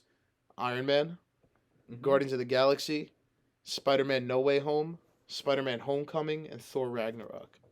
All right, so let's start with Iron Man. Where it the all thing began. that started it all. Like, this is the key to all the movies, from the origin, from him being in the cave, from him realizing that his whole life's work was kind of going in the wrong direction. Right. And wanted to make the change. Yeah. Introducing him, setting up the entire MCU. Yeah. Everything was on Robert Downey Jr.'s back for the entire MCU. If this movie tanked, this entire universe does not exist. Right. And you just go with the character, man. Tony Stark and Robert Downey Jr. are just like so likable while being such an asshole at the same time, but good-hearted in the end, that you just went with the character. And like stuff like the CGI in the mix with practical was so believable that it wasn't even a question. It didn't take you out of the movie, and you thought it was all completely real, and it made you go with it just that much more. Yeah, It was so important to the framework of how Marvel movies go. Yep. You know, being that snarky sort of funny sprinkled in there, but also being pretty serious by the end, and you know, not a great villain overall with Ironmonger. This is the first movie in the entire MCU, right? And you have to start with Ironmonger, because that's kind of the whole thing with Tony Stark anyway, in the sense of everyone's trying to take his technology and kind of use it for evil, and like that's what he saw when he was selling the weapons. They were ending up in terrorists' hands. Yep. That's why he kind of wanted to start moving towards peace, and you kind of see the counterpart to that inside his own industry. And I think that was why it ended up working out so well. I get that the villain has the same exact powers as him. Right. But for the whole starting point for the entire MCU, I think that it was important that was the main villain. Yeah. And also just something I'm thinking about. It's kind of drinking buds.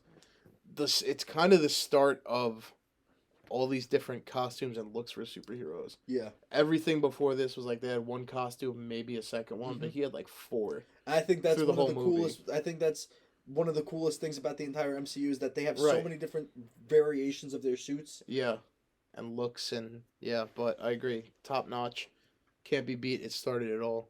Exactly. Guardians of the Galaxy. This is outside of the Avengers. This is like the first time that you really see a whole ensemble get set up in a movie. Yep. And this is one of the few times that kind of concept works. Right. Well, not even the Avengers set up 4 of the 6 main characters in past movies. This one, like not a single one. Yeah, these characters are all new. This was Marvel taking a huge leap, setting up characters that no one ever heard of before. Oh my god! And they made it work so well. Like every character got its moment to be fleshed out. Yep. Every character is understood. Just some of the most funny, like parts of the entire MCU. They introduced the Infinity Stones in this movie. Just surprising. Yeah, just surprise. Like you wouldn't think that this movie would be so important, but this movie sets up the Infinity War. It sets up the entire Infinity Saga. Thanos' daughter. Thanos' daughter. You guys see Thanos more in this movie. This is like one of the first times that we get to see a longer look of Thanos. He's like a cameo in a movie rather than an after credit scene. Yeah.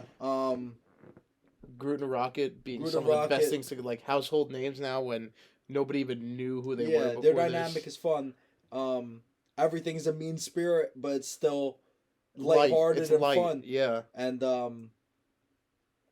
my biggest thing with these movies is I feel like Drax slowly became more and more comedic. I think that was going back to Guardians of the Galaxy 2. Yeah. Like he just becomes less and less relevant in terms of how powerful he is or what he really does, besides being like the punching bag for just like making a quick joke at like his own expense. Right.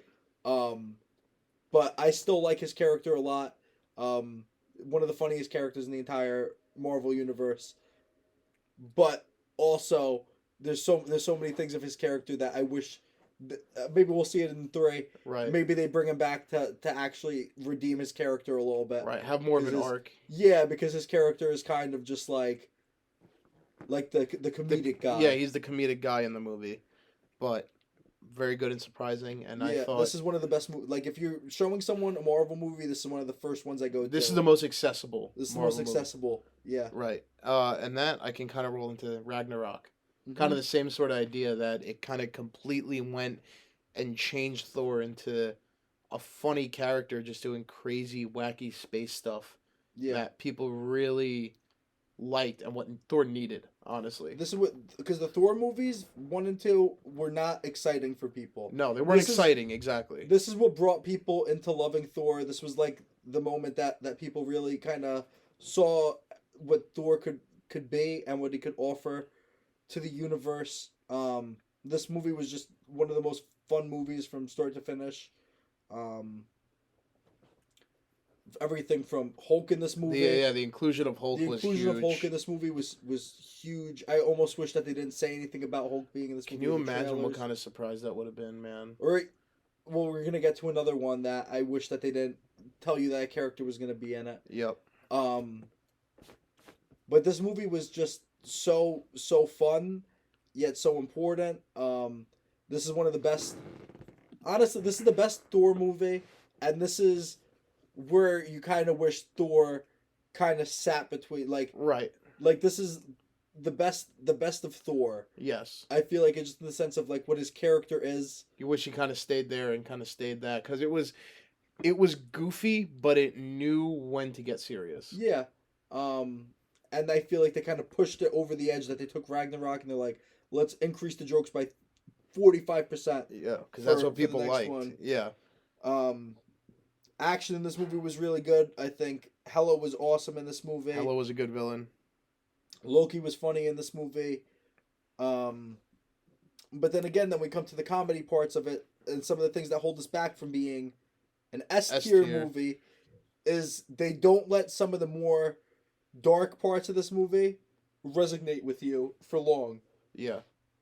They don't let the planet explode for more than 10 seconds before a joke is made about it. Yep.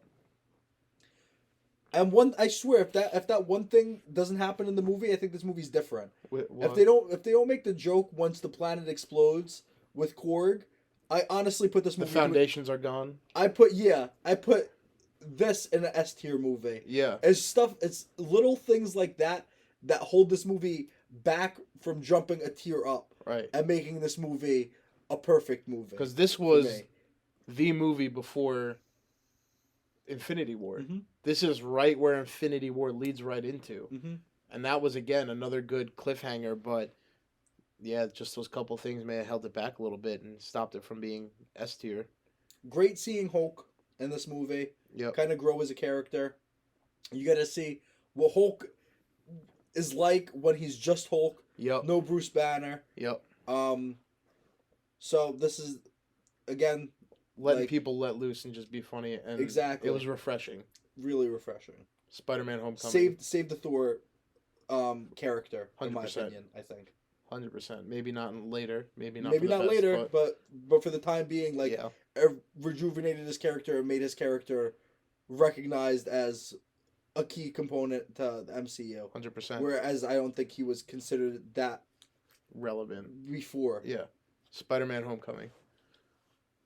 One of the freshest takes on Spider-Man, and like Charlie said, you know, we did Toby, we did Andrew, we did the Dark, we did the Brooding. This was just a complete funny character who just loved having powers, and I thought that was so fun, so refreshing. And what really was nice about it is that it wasn't the typical Spider-Man beginning that we all know. It ran past the spider bite, we didn't need to see it. Ran past Uncle Ben, we didn't need to see it. But what you come to find out by Spider-Man 3 and No Way Home, those three movies were pretty much an amalgamation of what makes Spider-Man Spider-Man that they do in one movie. Mm-hmm. And it was kind of hid behind all these different adventures that I thought was so refreshing. This entire trilogy, I think, set up his origin for what this version of Spider-Man would be. This Spider-Man makes so much sense in this universe. Yep. And this is why this is the Spider-Man for this universe, and why this is the Spider-Man for the MCU. Yeah. I think the fact that they kept it in high school, the fact that you really see him kind of be like this goofy kid. I think this is like the goofiest Spider-Man that we see. Yeah. I think the most realistic Spider-Man that we see. And I think the fact that the villain is so personal to him, and the villain is, it's not this guy going out for world domination, it's a guy trying to support his family. Yep. And how he got wronged by everyone around him. Yep. I think makes it that much more impactful. The of a villain. the surprise of the The villain. surprise of the villain. That was one of the most shocking things I saw in a Marvel movie. That was like an oh shit moment. Like, wow.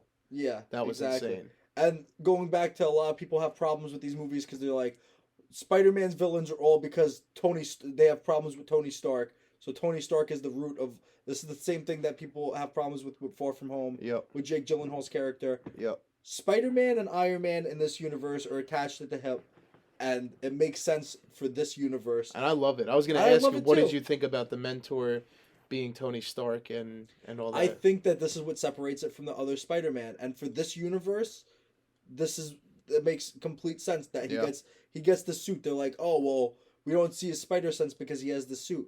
Well, now we're gonna see him without it. Now, eventually, we're gonna see him without it now because he's not gonna have that suit in the future. Now he's on his own with his own tech and stuff like that. But I think that for this universe, it makes perfect sense. I have no gripes with it whatsoever. Yeah. People that have problems with it want to just be purists in the sense that Spider-Man is supposed to be Spider-Man and not have tech and this or that. But for this universe, I think it makes so much sense, and I think that it fits perfectly. 100%. I think he is. I always say this, and we've said it multiple times. Toby was the best Peter Parker. Andrew was the best Spider-Man, but Tom is the best Peter Parker and Spider-Man. Yeah, I think that's the best way to put it. 100%. I would even go further and say that he's the best Peter Parker too. Mm-hmm. And I love Toby. This is not anything against Toby. Toby started it all. Toby's an icon. But in the sense of goofy, high school, today's day and naive, age. Yeah, like this makes so much, like his bully is a smart dorky kid. Yeah. In Flash, and I think that just makes it so much more relevant as to what the fuck this world is now. But that's why I think the Spider-Man's perfect. I have no problems with any of the Spider-Man movie at all. I go back to this one a lot. So the last one in the A tier, and me personally, I don't know if you would say the same. I'd put this at A tier, and just to preface, this is Spider-Man No Way Home. Mm-hmm. What stopped it from being S tier was that I felt personally I was jaded just by the nostalgia factor. That literally, it's a very good movie. It's a tight movie. Some things are a little bit weird in it, but I didn't want to put it in S tier because I felt like it would be totally just off of nostalgia. And this was like, we've been talking about Toby and Andrew. This was the biggest thing ever. Just because it brought back all the Spider-Man and the ideals of Spider-Man, what makes Spider-Man a Spider-Man. And that scene after Aunt May dies, which is the Uncle Ben of this trilogy, I feel, as well as Tony Stark, them talking to him and relating to him in their own different movies and relating it right back to exactly what he's going through was incredible. Yep. I think this movie probably asks a lot of people to have seen all the Spider-Man movies before this. Yes. To kind of have that nostalgia factor. Right. That doesn't really play into it for me because I think if you're going to go into this movie, then if you haven't seen all these Spider-Man movies, that's kind of on you. That's not on me. I really don't care. Right. Because in my list, this would be an S-tier movie. Right. If the setup for this movie was tighter and less lazy. Yes. Because I feel like the second half of this movie is a perfect movie. Yep. And I think that this is probably... I will go an hour into this movie... If you start this movie at the 2-hour mark after all the setup, once he casts the spell, once the spell's cast and everything starts going crazy, I think that this is one of the, I would say this is probably even my favorite second half of any Marvel movie ever. Yeah, because I think Spider-Man's my favorite character. I think they do a great job of not only paying homage to the old Spider-Man, but also giving Tom Holland room to grow, and you see a lot of growth from him, and it kind of sets up his origin for what's going to happen with him, his character in the future. Yeah. I just think that this movie it made Doctor Strange's character look stupid. Yep. Because I feel like the way that they set up the spell and everything was very ego-driven, but also like lazy writing. It was convenient. Very convenient that he wouldn't explain how the spell worked to him beforehand. Like, I feel like the entire movie could have been avoided with a simple... I'm sorry, I'm burping. With a simple conversation. And I feel like a lot of the problems that they had with this movie and Doctor Strange and the Multiverse of Madness ties together because they are tied together. That Multiverse of Madness was originally supposed to come out before this movie. Yes. So I feel like a lot of the rewrites and stuff ended up being at the expense of both of these movies. Right. And the setup for this movie ended up being weaker. And then Doctor Strange, the setup of that was weaker too.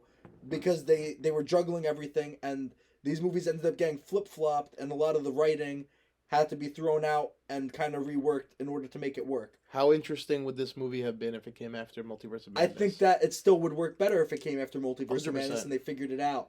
Right. Because I think that they... Like, all of a sudden, the villain starts showing up, and you're like, what the hell is going on? Yeah. Yeah. I think that would have been probably a better way of doing it. I think they could have made it work a little bit better. Right. But the thing is... Everything being considered, though, like, the fact that we get to see all three Spider-Man together, and it wasn't just, like, a small cameo. It was, like, they were actually working together. Yeah. And they actually had... They were supporting characters in this Right. movie. They were very important characters in this movie. Right. I thought it was awesome. And, like I said, the only thing that holds this movie back from being an S-tier movie, or even being my favorite Marvel movie, is the setup for it that kind of took me out of the movie before all this stuff happened. Yeah. And yeah, I mean, there's not much more to say about this one. This one is up there as one of my favorites for sure. And if it weren't for those few little things regarding the setup of the movie and all of the convenience-ness of the plot, this would 100% be my top movie. Yeah, but I think that's exactly how I feel. A lot of conveniences, but this movie fucking fantastic. Best theater experience I've had ever in a movie. Honestly, you were with me. Mhm. It was actually the most fun I've had in a movie. On the other podcast I was doing, Nick and Dylan were like, fuck people that clap in movie theaters. And I went off on them. I'm like, that is the reason, and it really only goes to Marvel movies, that is the reason you go to movies, especially a Marvel movie. And that's why you go opening night. You choose to go there to be a part of a crowd and the people watching this movie. And that is the coolest thing ever. You don't hear dialogue sometimes, but you expect that. That's why you see these movies 3 or 4 times. That's why I saw this movie 3 times in theaters too. Yeah. Because the experience of it was so cool. And once we get into the S-tier movies, it was the same way. But there's very few movies in the world that have theaters like this. Yeah. You have a shared experience with everyone in the theater that you can share and you can have fun with it. And it kind of brings a different kind of electricity to these movies. Agreed. To S-tier. Superior tier. The superior tier. These are, so like we said before, looking at it now, these are all movies that you can't watch by themselves if you haven't seen most or all of what came before it. I think you could watch. You could watch one of them. You could watch them and have a good time. You could watch one of them and I think it will work. Yes, but it pays off so much better having seen the last movies. Definitely. Because these movies, especially with Marvel, they 100% stopped holding your hand. They expected people to know what came before, and there's very little exposition, which I think is to its benefit. Yeah, definitely.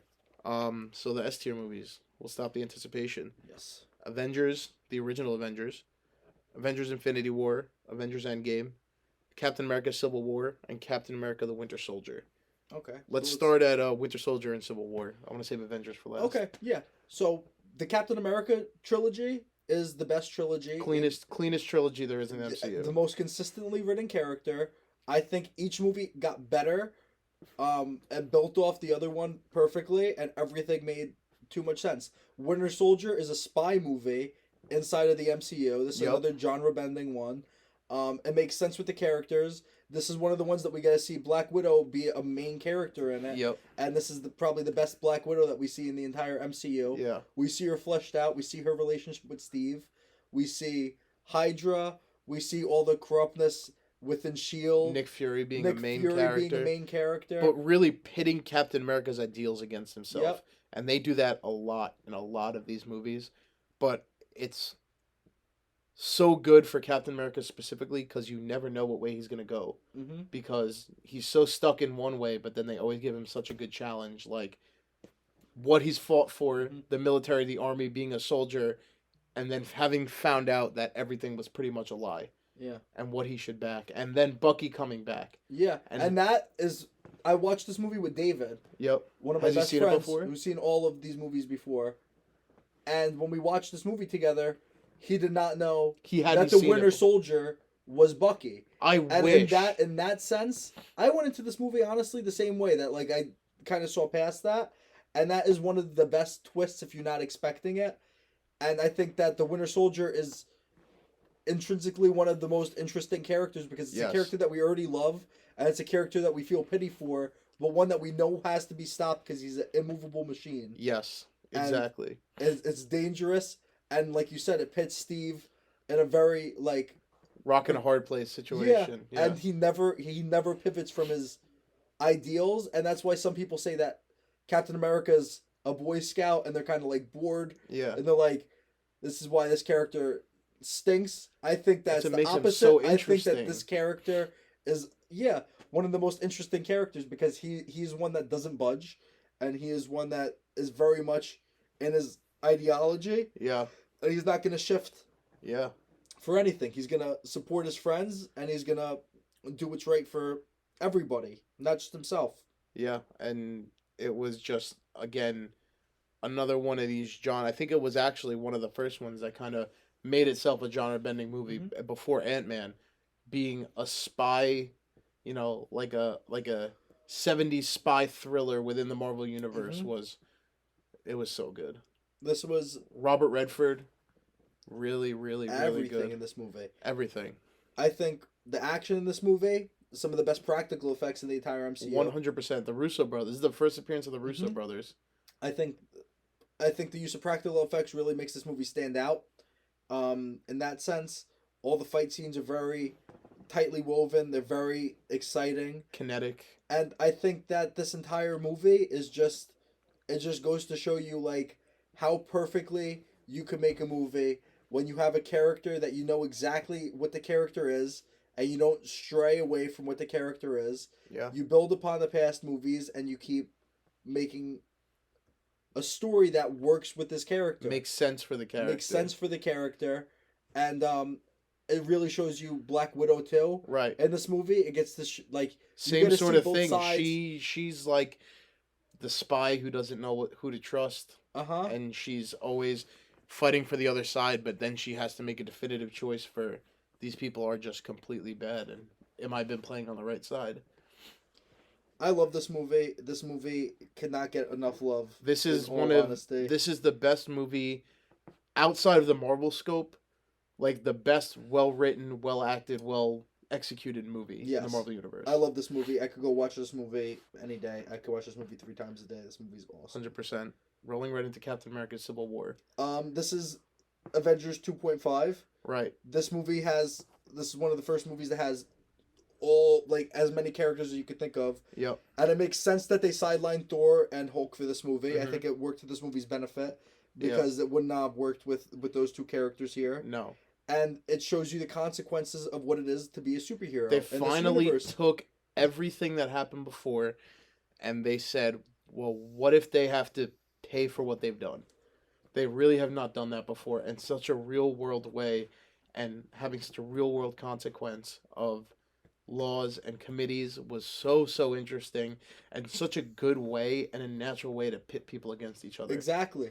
And this also feeds into Iron Man still having his guilt and PTSD from all the stuff that he's experienced. Right. That he feels like they need to be put in check. And all the experiences that Captain America has had, that he's seen the corruptness in the government, and he knows that he can't trust a government to govern superheroes and put them all to a guideline, because if they have to be somewhere and the government's telling them they can't, then that's a problem within itself too. And again, this is all about Bucky. Bucky's the starting inciting incident. He sets the bomb at the UN. He's fighting for Bucky again. And just the through line from Cap 1, 2, and 3 of Bucky being his best friend and being by his side is fantastic. They introduced fucking Black Panther in this movie. Great character introduction in this movie. Natural. His motivation so natural. Makes so much sense. You meet the character before, so you have a feeling of who the character is, and then all of a sudden then you find out that he is the Black Panther too, which makes this that much more interesting. Yep. If this movie did not put a trailer out before the movie showing that Spider-Man was going to be in this movie, that would have been the best surprise cameo in any Yes. Marvel movie ever. I feel like they Yes. shouldn't have said that they were going to do it. They needed to do it to sell tickets. I understand the purpose behind it. I think that it was dumb that they put him in the trailer, because if I went into this movie not knowing that Spider-Man was going to be in it, Can you imagine how that theater? It's still Yeah. erupted. it's still Can you erupted. imagine how it would have gone Yeah, if no one knew Spider-Man? exactly. But with all that being said, I think that this introduction of Spider-Man made so much sense for this universe. I think that this introduction of Spider-Man was perfect. They didn't overuse him in this movie. No. He gets to be quippy. You get to see kind of what he could do, how his brain works, how he could come up with plans and still show that he's a teenager while has these plans. 100%. This entire movie from start to finish, some of the best action. I go back to the airport scene Yeah. like once a week. But it's so crazy that the airport scene is not the final battle. And that's why I love it. And the final battle is very impactful too. It's intimate, it's impactful, and it has reasoning and cause behind it. And Iron Man and Captain America do have such a deep history with each other because of Howard. Yep. Because of Tony's father. Yep. Giving Cap the shield. And just everything that so basically the father really idolized Captain America too. Yep. And Tony always kind of felt that and almost resented that. him, exactly. And he resented Steve for that. And just the fact that Bucky, while he was brainwashed, killed his parents. Yep. And even though he understands that Bucky wasn't the person that did it, it was still the person that did it, and he wanted to take his wrath out. And this comes back to the same thing with Winter Soldier, that Bucky is a force that's dangerous and does need to be stopped and does need to be held in check. And that's what makes it... But is it him? That's the thing. Steve knows that's not him. Steve knows that's not him, but he's still dangerous. He still did it. Steve knows it's not him. Tony deep down knows it's not him too. Yep. But Tony needs to get his revenge for it, and that's what makes it so interesting. Zemo being a fantastic villain as well. Just pulling the strings. People shit on his plan so much, just like the Joker in The Dark Knight. But I'm like, it was so thought out, so methodical, and he didn't lift a finger. And he didn't have to. No. And this was a really cool Black Panther arc too, because Black Panther wanted to kill Bucky the entire time. Vengeance. And then at the end, when he had the chance to kill Zemo, he's the one that saved Zemo's life instead of letting him kill himself. Same thing with Tony and Cap. He went immediately after Bucky and Steve. When you said deep down, Tony knew it wasn't actually him, it was Vengeance. Yep. And, to cap it off the way that it was able to, and it was really an effect of having the same director. So I just looked at the list. 4 out of the 5 movies were the Russo brother movies, and those were all the Russo brother movies are in our S tier. So good at leaving threads and picking up on them in the next movies. Civil War, the impact of Civil War that it had on the Avengers led immediately into why they fell in Infinity War. And that's fantastic. Because they're all split up. I feel like that's one of the good things when you have a team of directors that are cohesively working and writing multiple movies. Mm-hmm. That makes it so much easier for them to pick up the threads from one movie and then go into the next movie. And I feel like that's why these movies all work so well together. Yep. And I think the Captain America movies in general work so well together is because the Russo brothers really tied in a way to make this character's arc so deep and meaningful the entire way, and just so consistent. You feel in every single movie that it's a logical place for Cap to be. Exactly. In every single movie that Cap is in, it's a logical place that he is where he is. With that being said, we didn't even talk about Falcon too. Falcon. We didn't talk about this when we were talking about Winter Soldier, but Falcon was a great addition.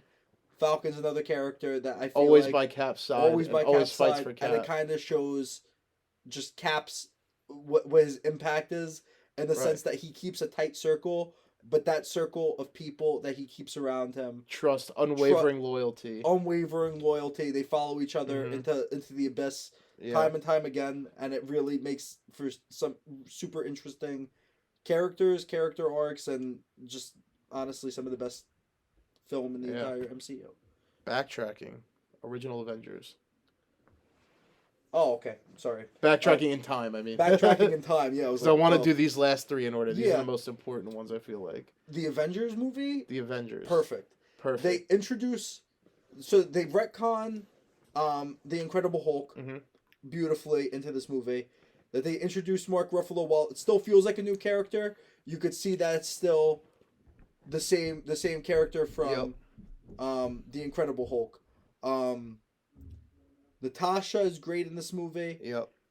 It feels right that this team does not come together so quick and so easily. Yeah. There's a lot of egos.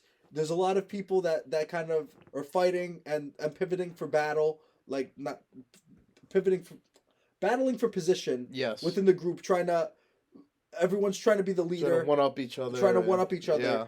And it takes till Coulson's death. Yep. That the entire group kind of comes together and they start coming together as a unit.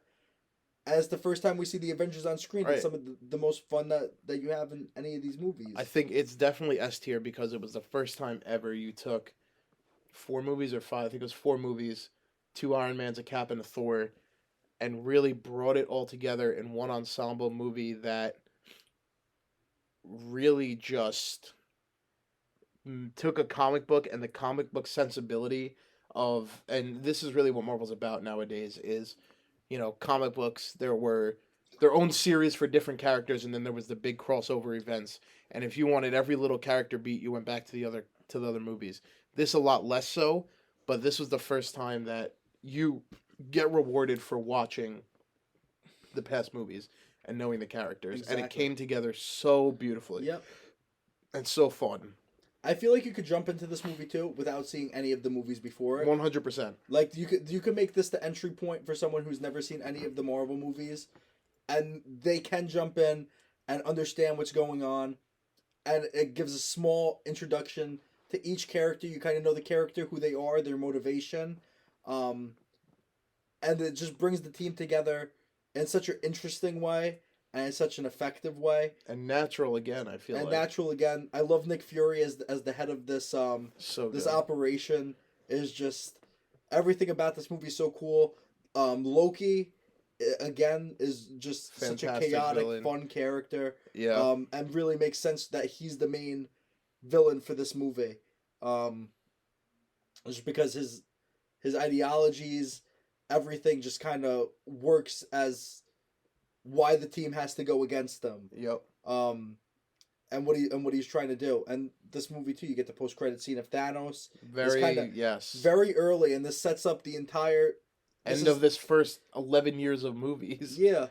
And they did it so early that's crazy to think that they had it all planned out from this point. Right. First time a comic book came to life on screen, I believe. Yeah. And Josh Whedon was the right person for it. Yeah, Hulk was awesome in this movie. Savage Hulk. Yep. Fun Hulk.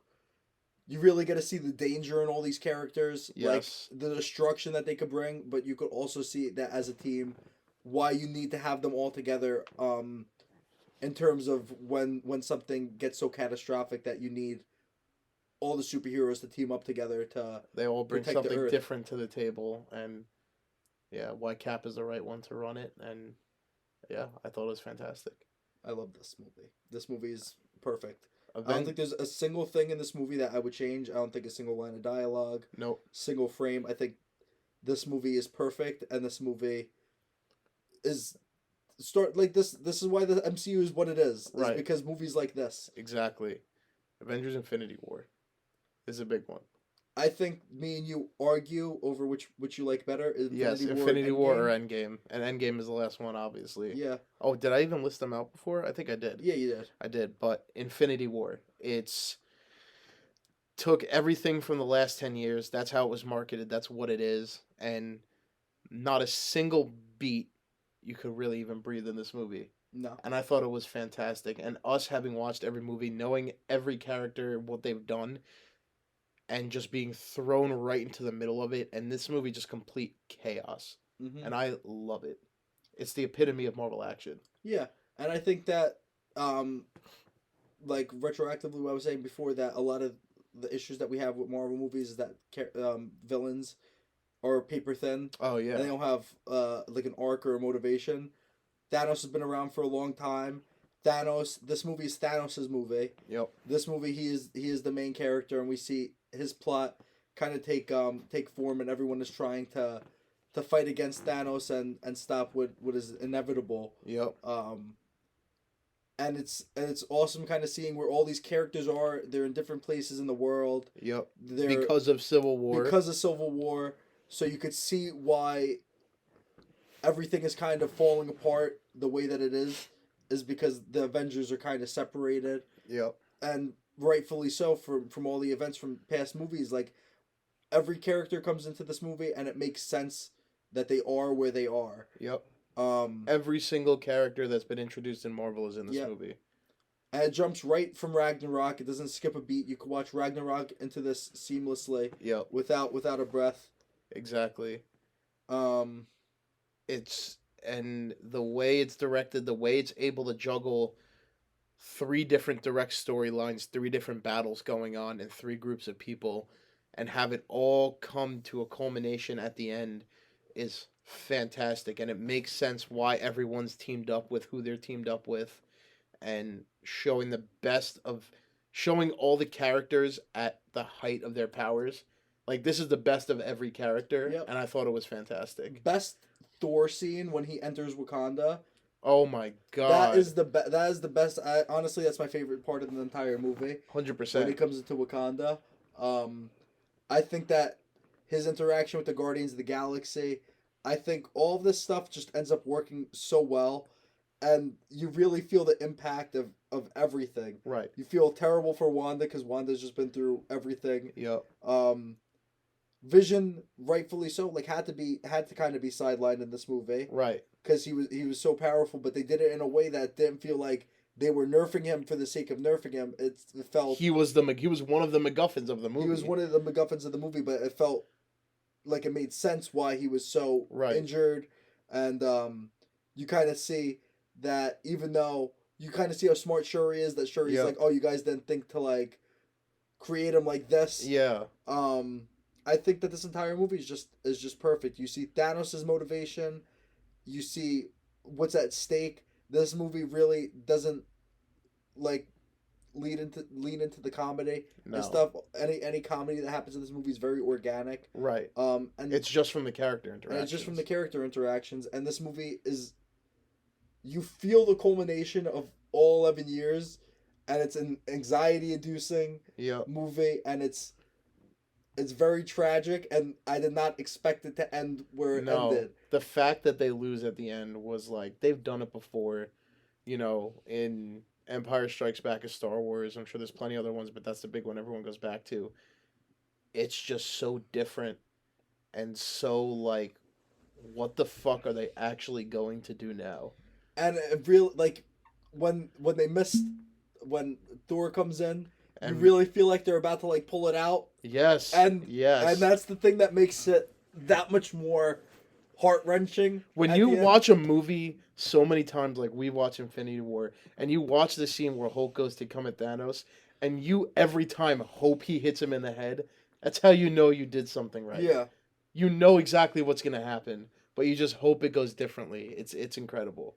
Yeah, this movie from start to finish, you feel that they really took into account everything that happened in the past, and they paid it off, and everything made sense going into it. Right. And going right into Endgame, I feel like Endgame was the definition of a fan service movie, but an earned fan service movie in the best way. In the best way possible, because that could be such an insult or something that you say on the sly. Yeah. But this movie paid off every single moment that we all wanted to see for years, and I think they did it perfectly, and there's nothing about this movie I would change either. Endgame, there's literally nothing that I would change about Endgame, and the fact that they let you wallow for the first 15, 20 minutes in the loss of everything and show that people aren't moving on just gets you even more down to the fact that what are they actually going to do? How are they going to do this? Yep. And the fact that even when they do end up winning, they still lost 5 years. Yep. People still lost 5 years.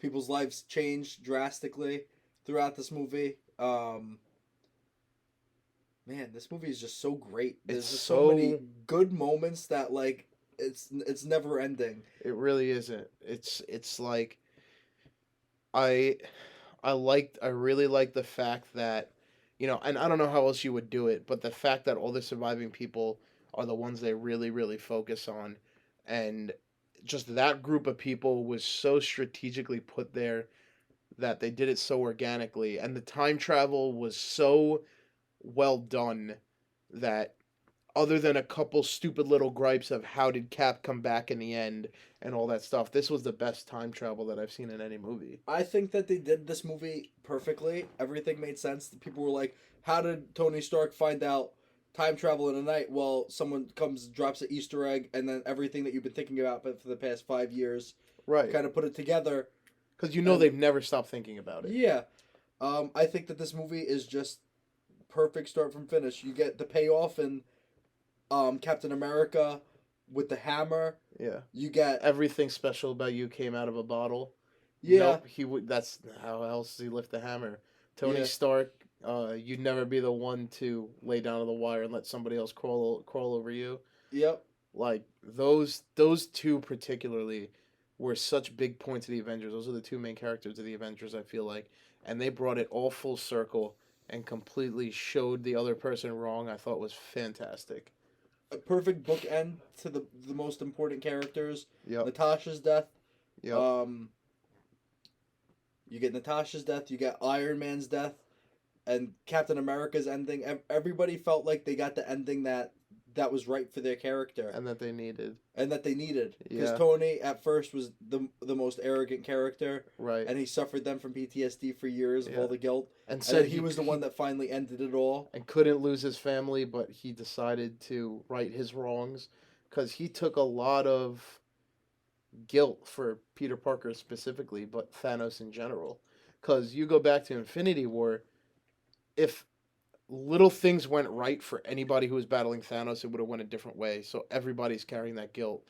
But the fact that he's able to go back and make it all right was so fantastic. And another thing I really liked, and this is kind of minor, but the fact that Thor, he was depressed, he got fat and stayed fat. Like he didn't just shed the weight when he got the hammer and he hit the lightning. Like Yeah. it was good to see a natural and actual progression of a story arc Yeah. like that just within a movie. I think that was one of the most shocking things of that movie. It was kind of played like as a joke for a little bit. That was maybe Right. one of the small issues I had with the movie. But I like that he didn't get ripped just because he got hit with the hammer and he had Stormbreaker. Yeah. Like it felt so earned. And the fact that you see that's how he dealt with his grief. Yep. Like that was Relatable. maybe so they played it into a relatable. joke a little bit, but yes, it was a very real Depiction. of Yeah. depression for Thor, because Thor did harbor, he lost everything. Thor is one of the saddest characters in the sense that he has really lost everything He has. around him that he cares about. Yep. And in this movie you kind of see that. Yeah. And you really, it makes the end feel that much more victorious for Thor too. Satisfying. Yep. and- Hulk in this movie was nerfed a little bit. I Hulk also was am not the biggest fan of Professor Hulk. I like that though. I I like like the progression of Hulk through the movies. I do like that too. I'm not gonna say that I completely hate Professor Hulk. Right. I just wish that we saw some more savageness out of Hulk, Yes. or we saw him gotta have a second face off Yes. with Thanos at Yes. some point in this movie. I agree with that. Because I feel like he needed that sort of redemption Yeah.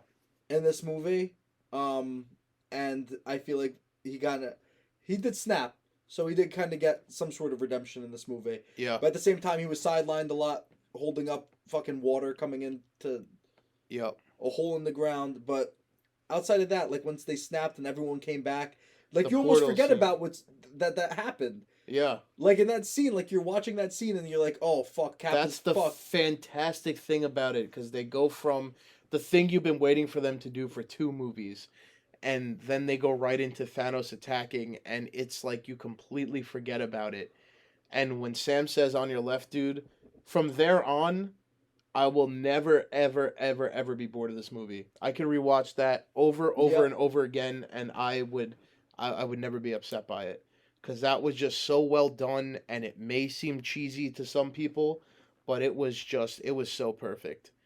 And the fact that they brought everybody back, all the armies, the wizards, the sorcerers, the wizards, the Asgardians, the Wakandans, Everything. It was crazy. It was just. I think it was perfect. The one issue I have with this again is that they force in every female at one spot for no reason whatsoever. It just didn't make. I had forced. no problem with it. It just didn't make any sense. That's my only issue with it. And I don't. But there's no way to do it naturally. There's no way to do it naturally. There's no way to do it naturally. But I think that this movie is perfect. The action is perfect. The emotions hit, and it just goes to show that like, when you take your time, carefully crafting a universe, you can actually bookend it and make it work really well.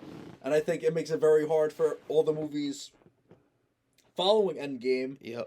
To really live up to the expectations, because the bar is set so high. Right. But I'm excited to see what we're going to do next. Very excited. I'm truly excited to do a rankings video now, because now I really want to.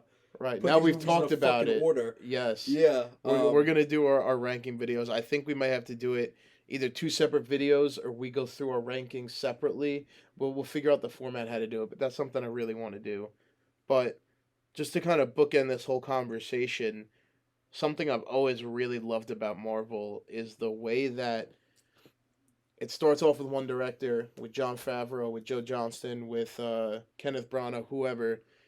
The next person picking it up has a completely different interpretation, but they keep that same character. Yep. And the way that decisions made by one director that maybe somebody else wouldn't have made led to all these different things. Yep. Was so good, so creative, and just such a cool way to make an overarching story.